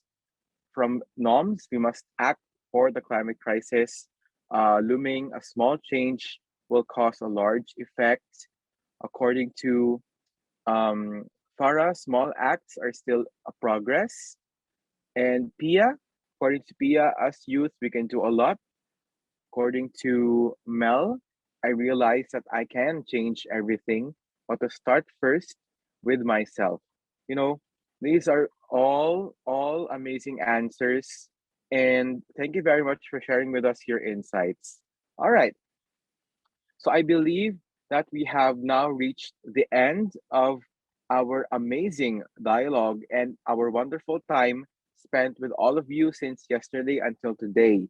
And for our second and final day, we have actually started with very, very insightful talks from youth advocates and key people from convening partners and agencies that contributed to our current knowledge and understanding of climate action and its implications. We also had very informative sessions on the relationship between climate change and education, as well as disaster risk reduction and resilience. We then focused on climate justice through our stellar panel discussion a while ago. And then we moved on to various youth opportunities for active involvement, contribution, and participation that have been shared with all of us generously. And it was followed by a hot seat dialogue between very amazing young advocates and leaders in climate who share their personal insights and perspectives in their work. So we would like to sincerely thank all of our esteemed speakers, partners, guests, and of course, all of you, our stellar participants and attendees, for sharing with us your time, your attention, and insights with everybody. And before we wrap up our time together, we would like to commemorate this momentous event through a group photo. And we are requesting everyone to please open your cameras for about 10 seconds while we take our group photo. Oh, it's all good. Thank you very much to our tech team for taking those amazing, amazing photos.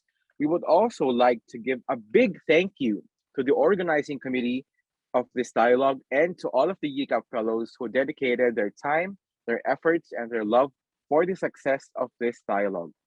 While we are closing our dialogue today, know that this is not the end of our climate journey together.